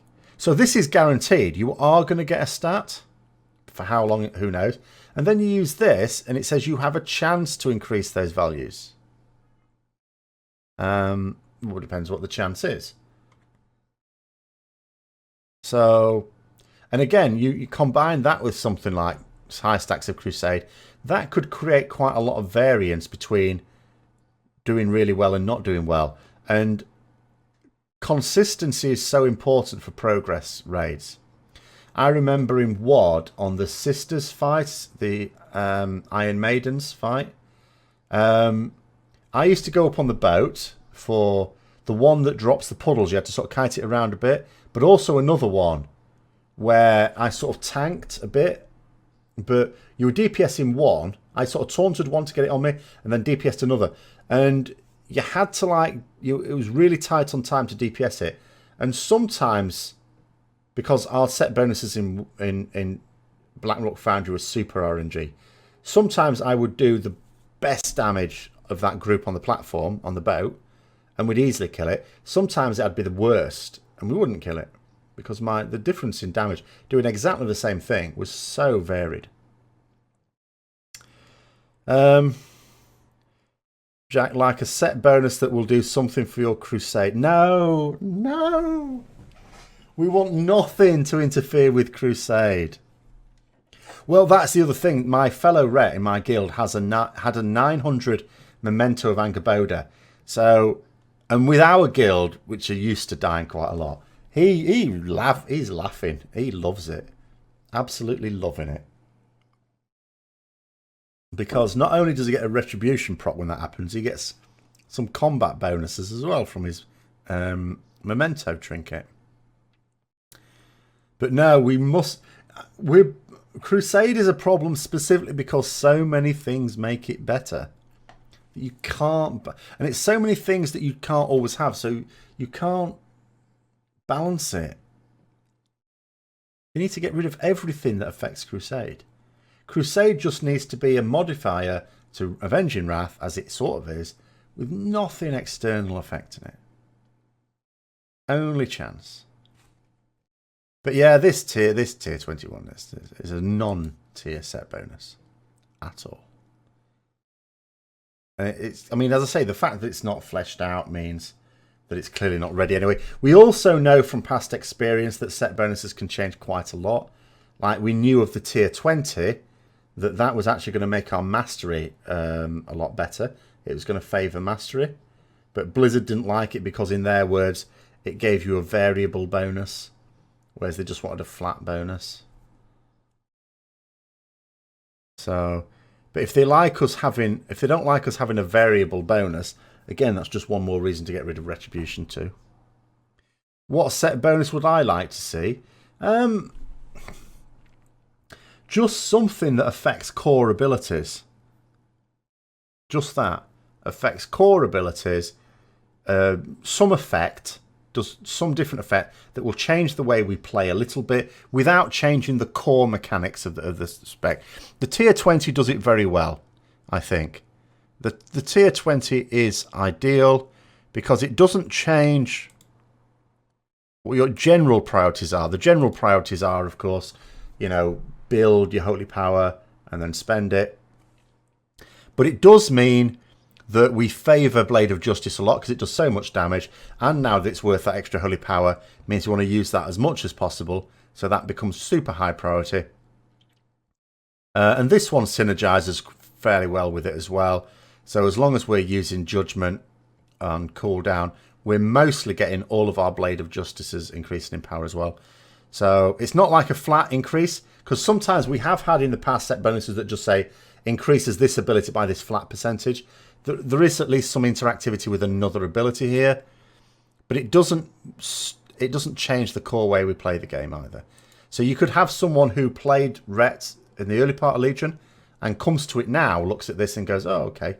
And still a lot of the way they played would still largely be the same, but it just adds some interesting effects. Whereas if you're going to have something that affects a talent, I mean, I know, it would also affect Avenging Wrath, but if it's going to affect a talent that is already out of whack, then that's going to create problems. The only one affecting Avenging Wrath I would like to see is the one that a lot of Rets liked from Warlords of Draenor, which is the one that gave us an extra 2 charges on Avenging Wrath. The downside to it is that the benefit of having charges on Avenging Wrath means you're flexible when you use it. We were absolute beasts in Hellfire Citadel at DPSing down priority targets, because we could use our DPS cooldowns whenever we had that flexibility of when to use them. So during the key phases, which is like we need to do a load of DPS now in these next 10 seconds, we were able to do that really easily.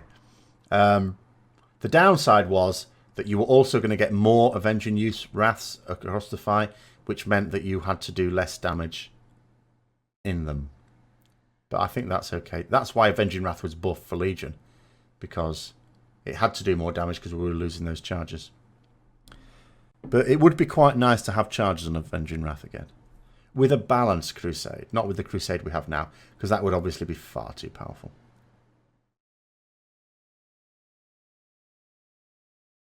I mean, I actually wouldn't be disappointed to see Crusade disappear completely. But the problem then is they have to think of 2 new talents for that level 100 row. Or I say think of or borrow, because as someone said earlier on, you could put Seraphim in there. And if you put Seraphim in there, then you're just stealing it from the protection talents, aren't you?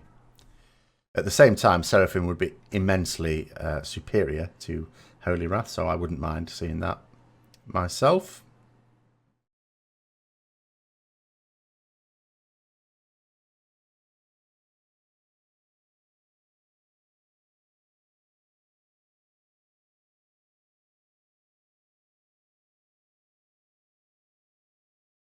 Keep two charges. Like the charge system, like on Crusader Strike, you have an extra charge on Crusader Strike, so you don't always have to use it on cooldown to keep it on cooldown. You could fire off 2 really quickly, one after the other, or you can use one and then use another one when you like. You've always got one in the bag. So what we had in WoD in the last tier, so you had 3 charges of Avenging Wrath. You could use Avenging Wrath at the start like you would anyway. You could, if you wanted, do Avenging Wrath. As soon as it finished, do another one. As soon as it finished, do another one. For 1.5 minutes of... Did it last 30 seconds then? I'm sure it... No, hold on. There was a talent that could make it... Sanctified Wrath made it last half a minute, which is what you usually took. But whatever the duration was, you could do 3 in a row all at once if you wanted. But what more usually happened was... you use one, an ad spawns at some point that you have to DPS down now. It's got to die immediately. You could use another one then. And it wasn't really hurting you to not do that.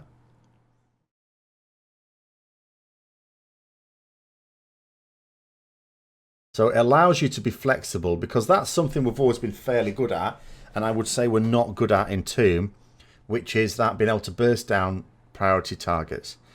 The only fight you'll notice that we seem to be really good at is Kill Jaden, and the reason for that is because, well, on Heroic anyway, when the reflections spawn, like the multiple reflections where you get 3 of them, we can have our wings on full stacks. So that's pretty good.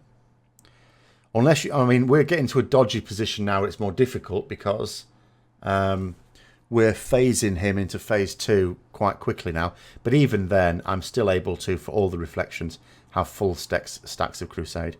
It does mean I have to not use Crusade at the start of the fight. I have to delay it by between 5 and 10 seconds. Which is not ideal. But I just use Prolonged Power Potion. It's fine, actually.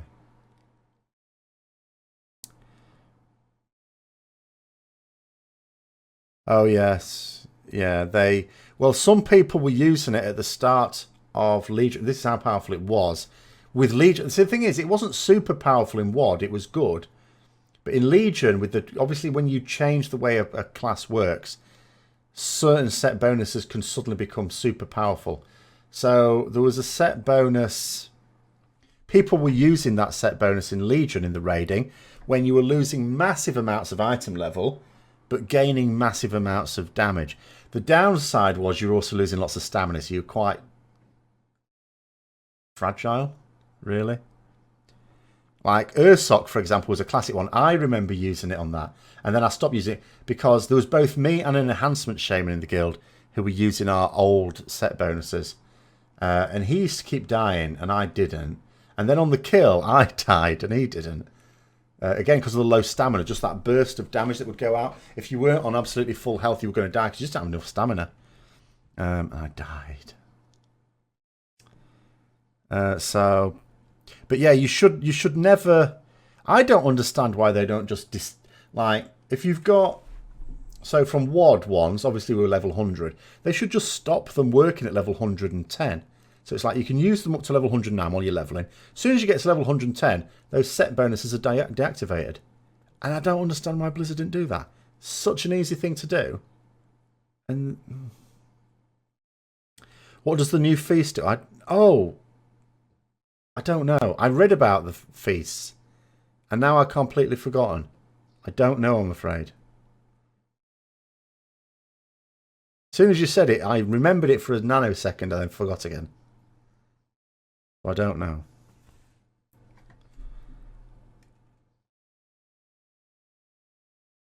Yeah, I can't remember. I was reading a little bit about stuff, but not intently enough to actually remember what I was reading. So I'm afraid I don't know. Should we get rid of that tier 20 stuff now? Right, so let's have a look. Where are we going? Where are we going? Where are we going? Oh, I absolutely hate this broadcaster. What I have at the bottom is a scrolly bar because I can't change the size of it. Otherwise I would move it up where I have all the different media that I put up on there and I just have to tick them on to put it on. But my mouse wheel sometimes, it's more like a flywheel. Hi Vovocane. It's more like a flywheel. You sometimes click it down a little bit and it goes mad. Let's have a look. Set out a fish at the project, restores health, blah blah blah. If you spend at least, you will obtain all the powers of a fish. That's not the one I'm thinking of. I don't remember that one.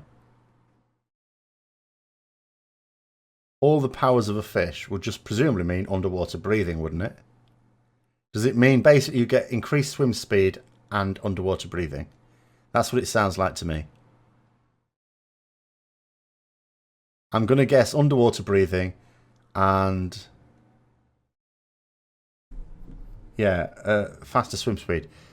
I am a little curious though, because 7.3, the main source of action, is on Argus, and I've now been on Argus and the PTR. I'm not noticing a lot of water. Not really noticing any water. I'm not saying there is no water. We haven't explored it all. I certainly haven't explored it all. I don't think multi-stat feast buff really fits in with the powers of a fish. I'm pretty sure the only powers that a fish has that we might be envious of is being able to breathe underwater and being able to move quite fast underwater.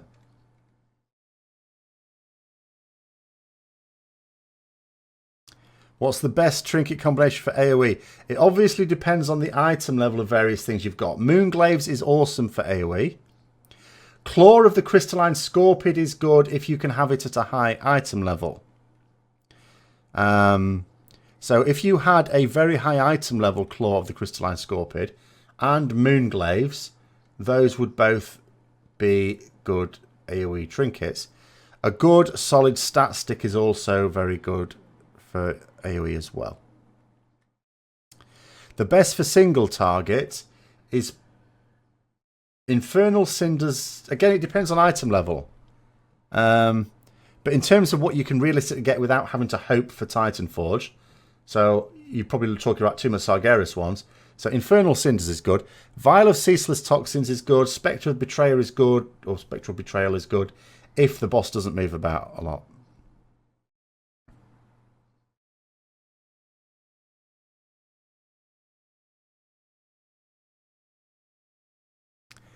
PTR data says it costs 1 of every Legion fish.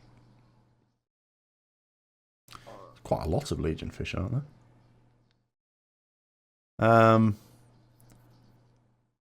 Yeah, I need to work on my cooking, my character actually, because I still don't have like my cooking's.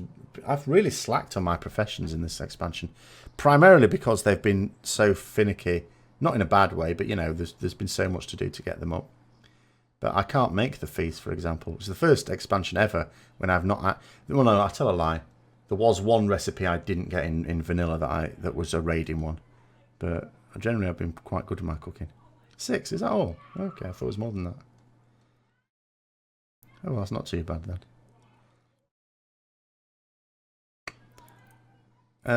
If it's only like 6 fish needed then for a feast, that doesn't sound too bad. And also the sort of thing that you can farm quite easily. God, I can't remember the last time I actually fished for food. Mop, I think, was the last expansion where I actually did any sort of fishing.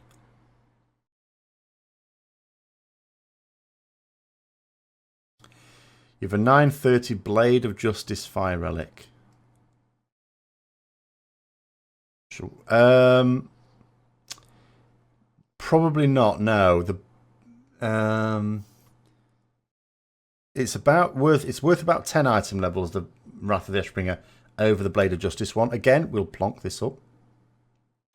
Yeah, according to this, it's worth about 11. So because that would be 15 levels upgrade, the Blade of Justice one would win out. Obviously, this is based on a standard set. It's not based on your particular gear.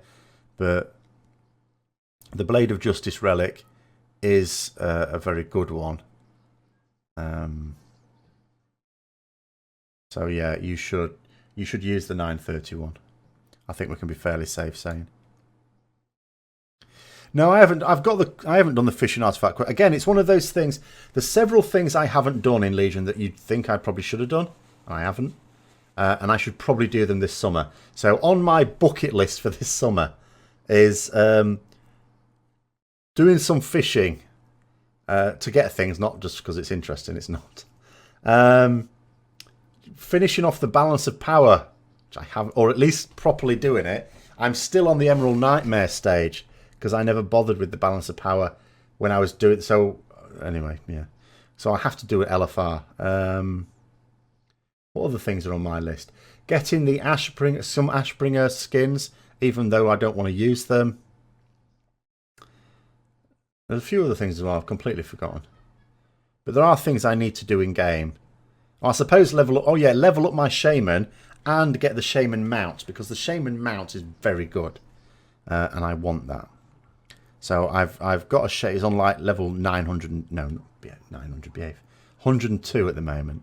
So I need to level up the shaman and then do the Legion Fall campaign with it.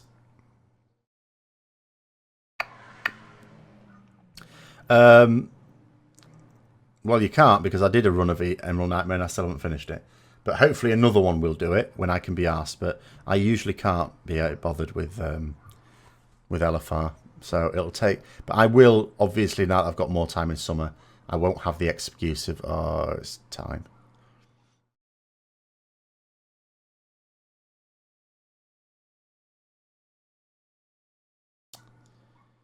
Well, yeah, you can use the chart like that, Calrell. I just think of it as just deduct the two numbers, and then the higher one is worth that item level. So I would just say 26 minus 15 is 11. Wrath of the Ashbringer is worth 11 item levels more than that. And but you can, yeah, the way it says to use it is to add them to the item level of the relic, but I just think of it in those terms. Yeah, I didn't know. Yeah, I did do a run of Emerald Nightmare when we did it with a guild, when I'd got the Balance of Power quest for that bit and didn't complete that bit, so I need to do it again. I wasn't far short, but I was short.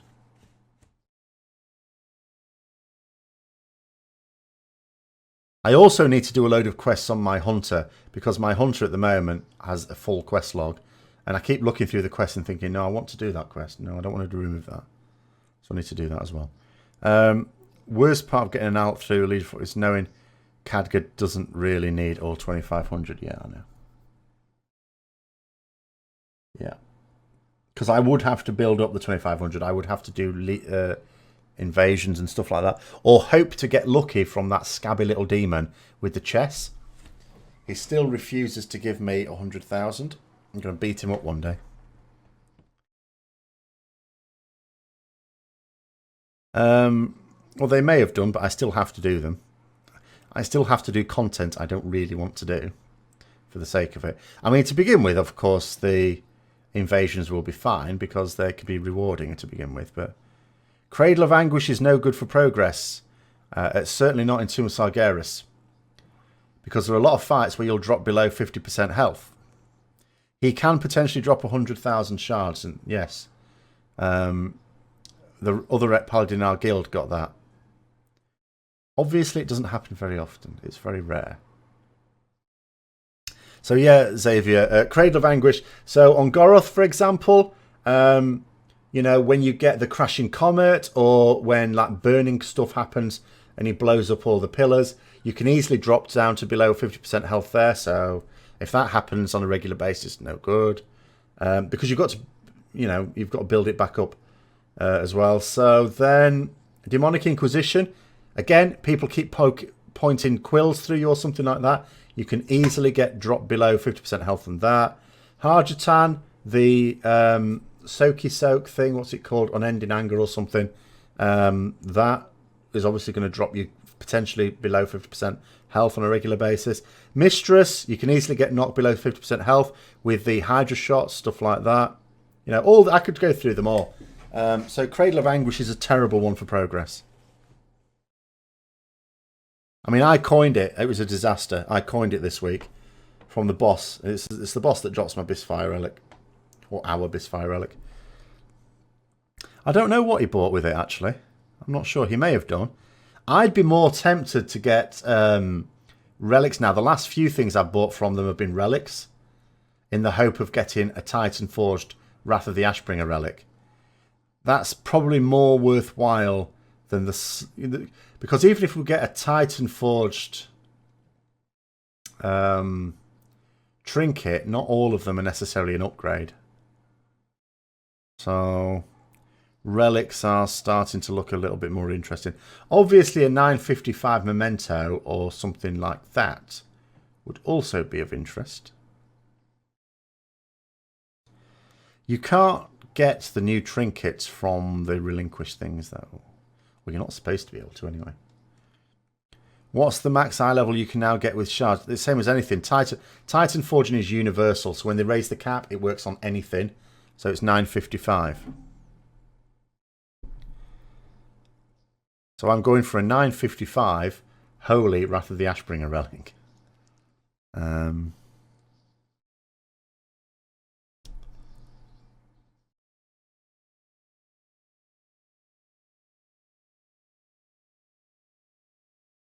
Right, so it's come time to the time when it'll be sort of an unstable... Yes, 955 unstable Arcana Crystal would be fairly good.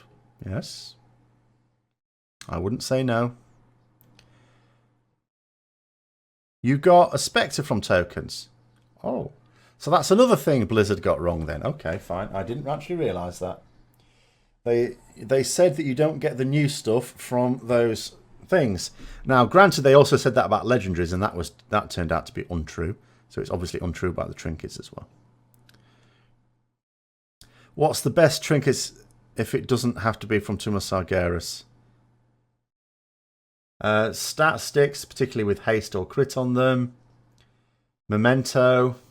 Horn of Valor.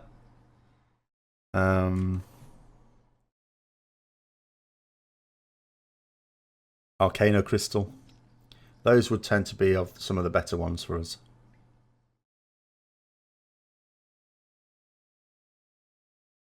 If you have 4-piece tier 20 and 1 piece is the cloak, is it worth using the ring? Which ring? There's 3 rings.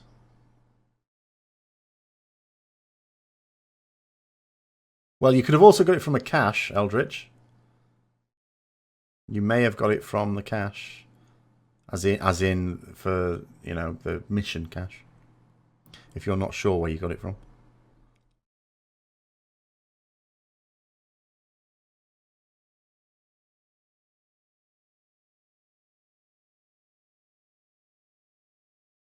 Liadrin's Fury, yeah. Liadrin's Fury is really good. You just have to make sure you make the best use of it. And the best way to use Liadrin's Fury Unleashed is to spend on 3 Holy Power. To not risk overcapping. Yeah, that is a point. Yeah, anything you get from a relinquished chest thing will have the word relinquished in the title of the thing. Yeah, Soul of the High Lord is also quite good. Ceph is a secret, unfortunately, only if you're going to start either spamming Rebuke or Hand of Hindrance like mad on stuff that will actually be affected by it. Major Domo's Dinner Bell. I'm not aware that it is. At least not in terms of top draw ones, I don't know. I can't think that I've simmed it. Certainly the head from Nighthold, because that's at least got crit haste.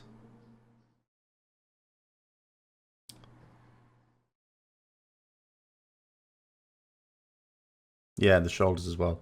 In an ideal world, yeah. But unfortunately, especially if you've got it at high. Ultimately, though, it can also be decided on what's your sort of level of Titan Forge and things like that. It's just one of those things. Every week when you get sort of or every time you get significant upgrades at the end of the raid or wherever you got them from, just do a few sims and see what seems to be better at that time. But I would tend to sim light movement rather than patchwork, just by default. And if you're looking at ones with ads and you want to cleave on those ads, do it for Beast Lord type sims. You get better DPS from Cloak and Belt than Belt and Liadrin.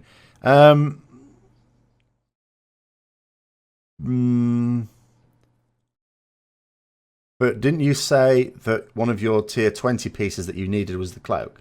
In which case I'd be very surprised at that. Because that's you losing out on a set bonus unless I've misunderstood you.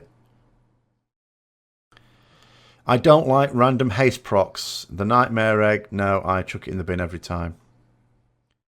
Evening, Manav. We're sort of coming towards the end, though. This is sort of time when people are throwing in. This is the time for rapid fire questions, by the way. We will keep going as soon as while those questions keep coming, by the way. But this is round about the time when it starts to wind down a little bit. I've certainly gone through everything that people asked in advance, so it's just a case of people throwing things in. But the dinner bell, anything like the dinner, I mean, you can sim any trinket you want to see how it would work in theory. It's just some in practice. I've never simmed the dinner bell, I have to say. So I can't say definitively one way or the other. I tend to sim trinkets that are realistic to obtain. You'd be asking someone to hand... Well, I suppose you could do Karazhan a lot as prot spec. But I've not seen a lot of people using it, should we put it that way. Or indeed anyone. So that sort of suggests that it may not be that stunning. You hope the next expansion nerfs Titan Forging? No. There's 2 things that people keep thinking, or hoping I should say, that Blizzard are going to nerf. One is artifact power and one is the Titanforge system. The thing is, though, both of those systems have done exactly what Blizzard wanted them to do. So why would they get rid of it? It hasn't, in terms of their objectives, we may not like it, but it does what Blizzard wants it to do. So you've only got tier 19 for set. Right, okay. You need to start getting yourself into LFR more, at least. And trying to get into some pugs, preferably. And get some of the tier 20 goodness. Tier 20 bonuses are... Not only is the item level going to be generally better than the tier 19, but the set bonuses are also pretty good.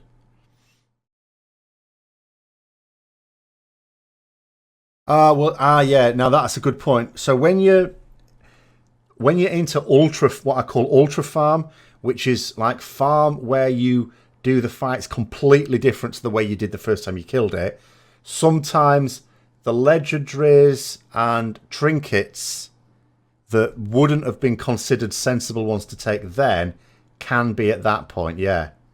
So yeah, sometimes you can end up with a situation where you go completely against perceived wisdom just because of the extreme nature of the way you're doing a fight. But I just sort of talk from a point of view of obviously progress being the key thing. You kill the boss, make sure you kill the boss. But yeah, in extreme farm, ultra farm, the rules tend to get broken a little bit. Reforging, I think they should bring it back. They could change it a little bit. It doesn't have to work exactly as it did before, but obviously they said they've, with the changes, obviously they made a mess of rings and necks in particular with secondary stats. So then they said, we're going to do this fix, and they did a fix, and they said, right, 10 item levels is definitely an upgrade now. That's not true. So Blizzard have attempted to fix it and failed. Fair enough, they've tried something. It's not worked. And they know that there's two things they could do to make it work. One is to put primary stats back on those things, or two is to bring reforging back. Now, I'm not saying there are no other solutions, but those are two solutions they could easily do, and they're just digging their heels into the ground. They're just being stubborn over this, and I don't know why they're not doing it. What do you have to do to stop all your weekly caches being 930 mastery gear?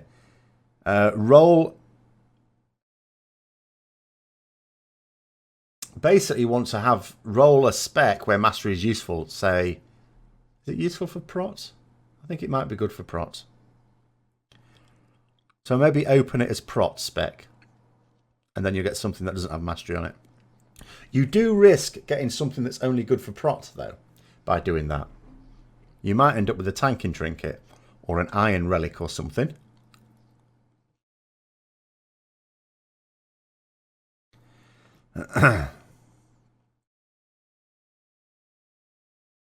Yeah, I mean, that's the thing, you see. They could bring in reforging that's just for rings and necks, like jewelry reforging. That would be possible.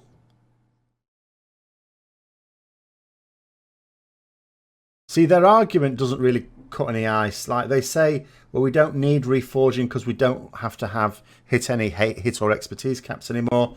And they also say, oh, well, it's really, people get an item and they should be able to equip it straight away. But and if they have to go back and reforge it, then they can't. But that's a nonsense argument. I ought to do another video on this, actually. But it's a nonsense argument because if you drop a ring, if it needs reforging to be an upgrade for you, you're still not going to equip it as soon as you get it, are you? In fact, you're just going to throw it away. You're going to vendor it. Whereas if you had reforging, okay, you're not equipping it, but at least you'll equip it in an hour's time or something. That's better than never equipping it. I don't know then. You need to be something where mastery is good. That's all I would suggest if you want to avoid getting mastery stuff.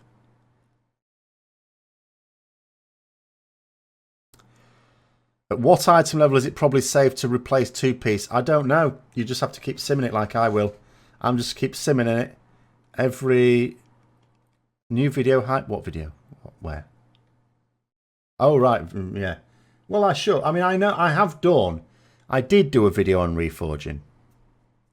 Can't remember when. A few months ago, maybe. Maybe it's time for... I don't like to repeat myself, though. Because I have done one in Legion. I don't know whether I should just do another one for that. I don't know. But it does, you know... Maybe. I'll put it on the list. It's not necessarily going to be top priority. But it just seems baffling to me. But yeah, Vovocane, it's just... You just have to keep simming yourself in different combinations of tier, legendaries and what have you. And just keep seeing what... I would say do Sims for light movement, do Sims for Beast Lord. They tend to cover most realistic raid situations reasonably well. They're not perfect, but reasonably well. Guild's current progress is 5 out of 9 and playing with fishers. So we will be doing our first full raid on Mistress Sassine progress on Monday.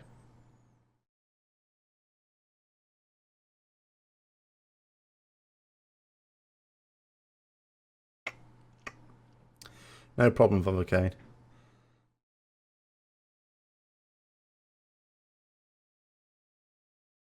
Okay, so I'll send out like the minute warning type thing. Again, if people have got sort of questions they want to throw in, they can do that. But as soon as it starts to go dead, that's it. We're finished because we've gone over the 2 hours thing. So obviously, if anyone's got any questions they sort of want to ask, throw those in there. Yeah, we got... well, I don't know. See, I don't know what's realistic. Like, we got Mistress to 70%. Just pissing, and I tell you, we were pissing about this badly. This is how badly people had like understood the fight when we got there. We were about half an hour in, and someone, I kid you not, said, "What's a fish?" Because we were talking about like the puffer fish things. Says, "What's a fish?" Oh, nothing. It's only like the key mechanic on Mythic.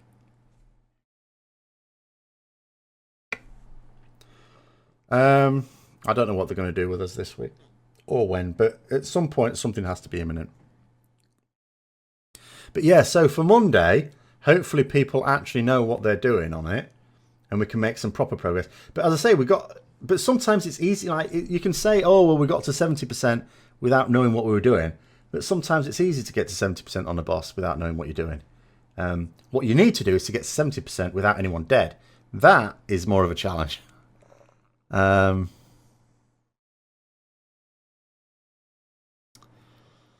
Yes. Well, it is often surprising. Like, it's one thing if people don't understand the mythic mechanics. Until you practice a fight, obviously you don't fully understand anything, even if you've read about it. But when people have clearly not understood heroic mechanics, when we've been doing heroic for a month now, that's a little... And twice, we've been doing it twice a week for 3 weeks at any rate, because we did split raids. So most of the heroic bosses we've done twice a week. And, you know, when people are sort of have not got like the heroic the heroic mechanics, it's like, what?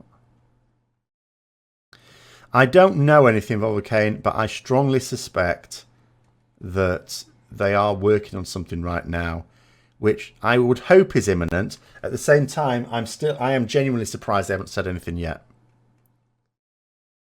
No, well, what I did do, Fardian, in Nighthold, and I should start again now that it's summer again, is I used to do some video. I used to make videos where I used to get a video of a guild that had just killed it, not method, one that's on our level that's just killed it.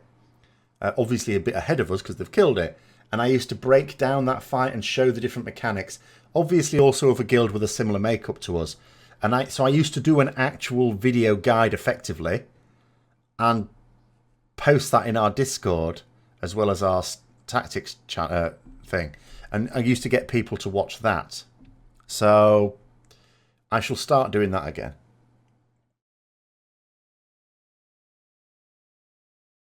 It's really difficult to do at the start of a tier because not only have I got to fit it around work, but you kill bosses so quickly. But now we're in that stage where it's going to take us at least a week to kill any given boss, and realistically probably more than a week. Every new boss that we get now.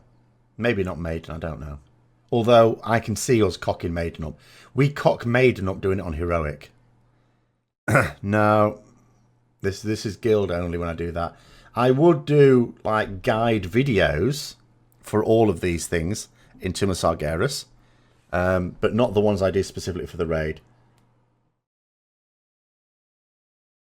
I will be doing videos. Like I've already done some for Heroic. I'm going to finish those off as well. I should have finished them off this weekend. I still should be able to do them this weekend. Then I'm going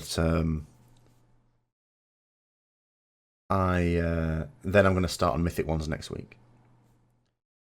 No, because the ones that I do for the guild are literally for the guild. They'll be of no use to anyone else because it names individual people as to what they're going to do. That's not going to help someone else. You know.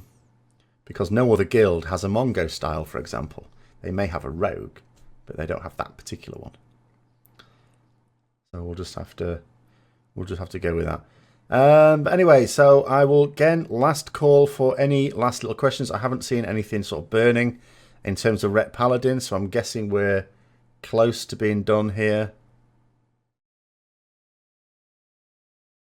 The bench is always a constant worry for Rets, so don't worry about it. All you have to do is perform better than everyone else, not in terms of overall damage, and hope that your raid leader understands that dealing with mechanics is more important than damage. And then you should be good. Also, make it clear that the healers are not going to get your Greater Blessing of Wisdom if you're benched. Although I'm not quite sure. Any plans on doing podcasts? No, not really. Podcasts, I think, are very boring for one person. You need two, really, for a podcast. There's two of us, yes. Which is very unusual.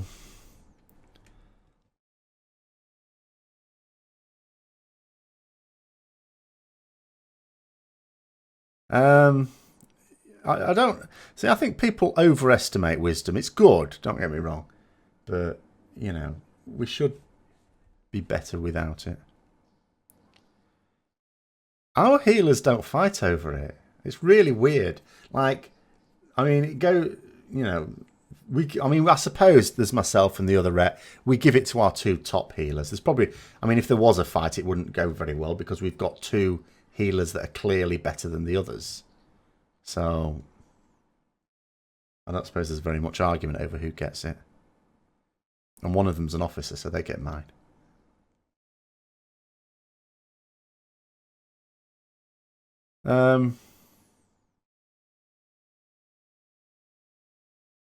Right. Well, when I did Final Boss, Brandups was saying that in his guild, the healer pays for it. He auctions his to the highest bidder. And there's me giving mine away for free like a sucker. Do we take both Rets often? No. If we're honest, no. If I'm honest, no, we don't. I mean, we have only killed 5 bosses. If we look at it. So Goroth I was in, he wasn't. Demonic Inquisition, I think we were both in. Harjatan we were both in, because there's nothing wrong with us on that fight. Sisters of the Moon we were both in, because again, we're alright on that, because we get plenty of Retribution procs. Desolate Host, he was in, I wasn't, but that's because I was doing Final Boss. We may both have been in, although I'm not sure that there is room for 2 Rets and Desolate Host. Maybe in a couple more weeks when it's on easier farm. But yeah, 2 Rets is not ideal. If you think about it, on a lot of fights, it's not ideal. And the fights to come are all single target, like pure single target. Obviously, Mistress Sassine is the last one where, yes, we will both be in because there is cleave to be done there. Even though there's also single target to be done, it's control of when the ads die, especially on Mythic. It's the same on Heroic, but it's more important on Mythic. So, you know, but at the same time, we can switch between single target and AoE at least.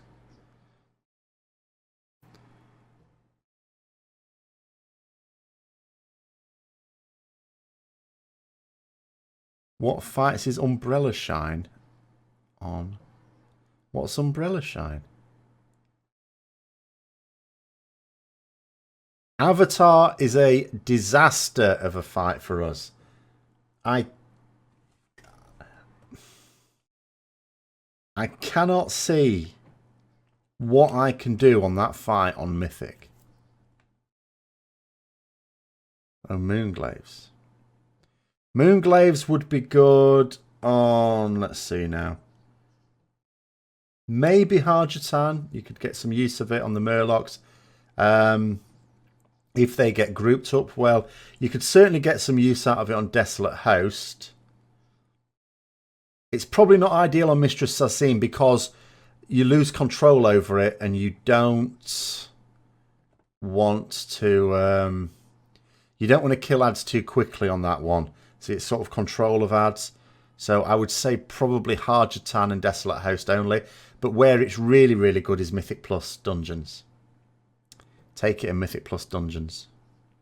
Especially on Fortified. Like it's Fortified this week. Definitely take it.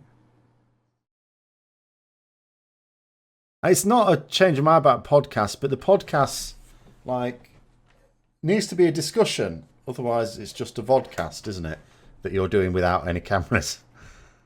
So I think podcasts work well as a discussion.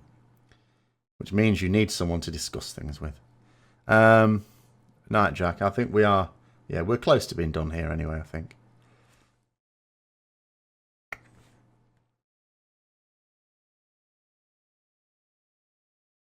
You need to be like Preach and Ghost. Like they're two people that have... Better than the Fat Boss brothers.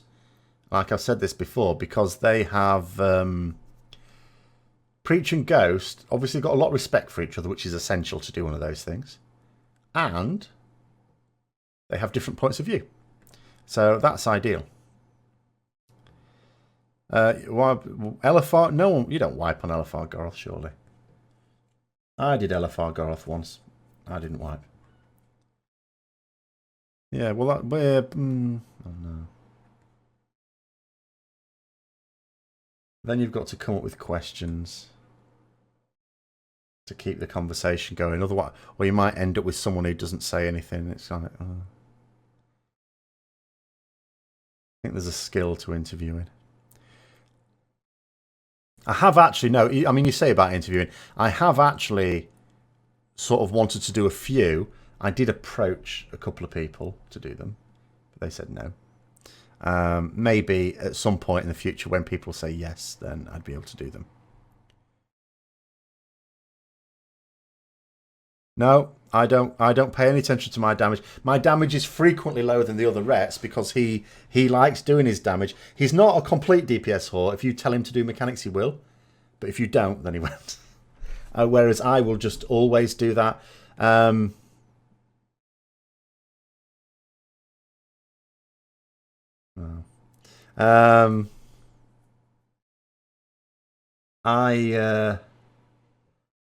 So yeah, no, I'm always focused on mechanics. Even though sometimes it ends up being the wrong decision, like on Desolate Host, it was a bad decision to decide to go single target spec.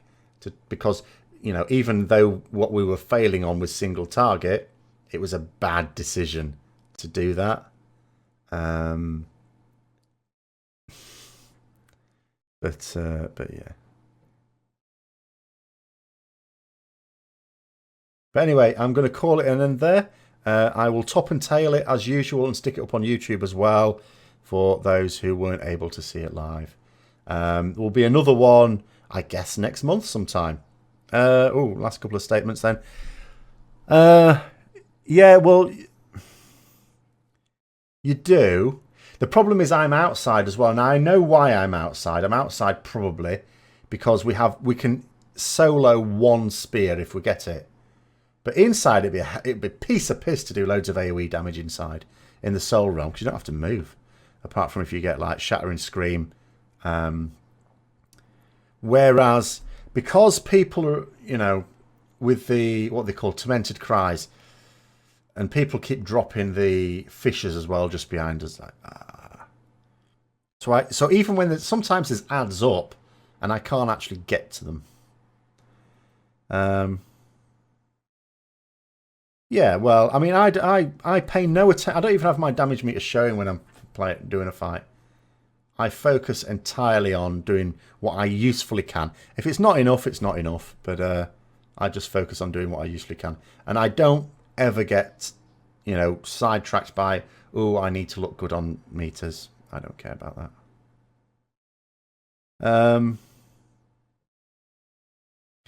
Yeah, well, in the Spirit Realm, we have a Fury Warrior who demolishes them, who we need to take every time now.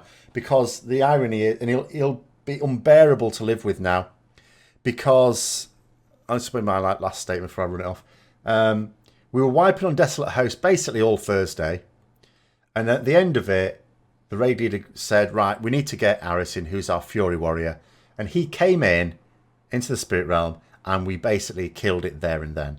And it was so easy as well. We didn't run into any of the problems we'd been having all through the night, because he just killed everything. So now he's going to be insufferable, thinking he's essential. So I could have done without that. But anyway, I shall call it there. Thanks very much for coming on. As I say, I shall stick this up on YouTube later. So I shall see you later.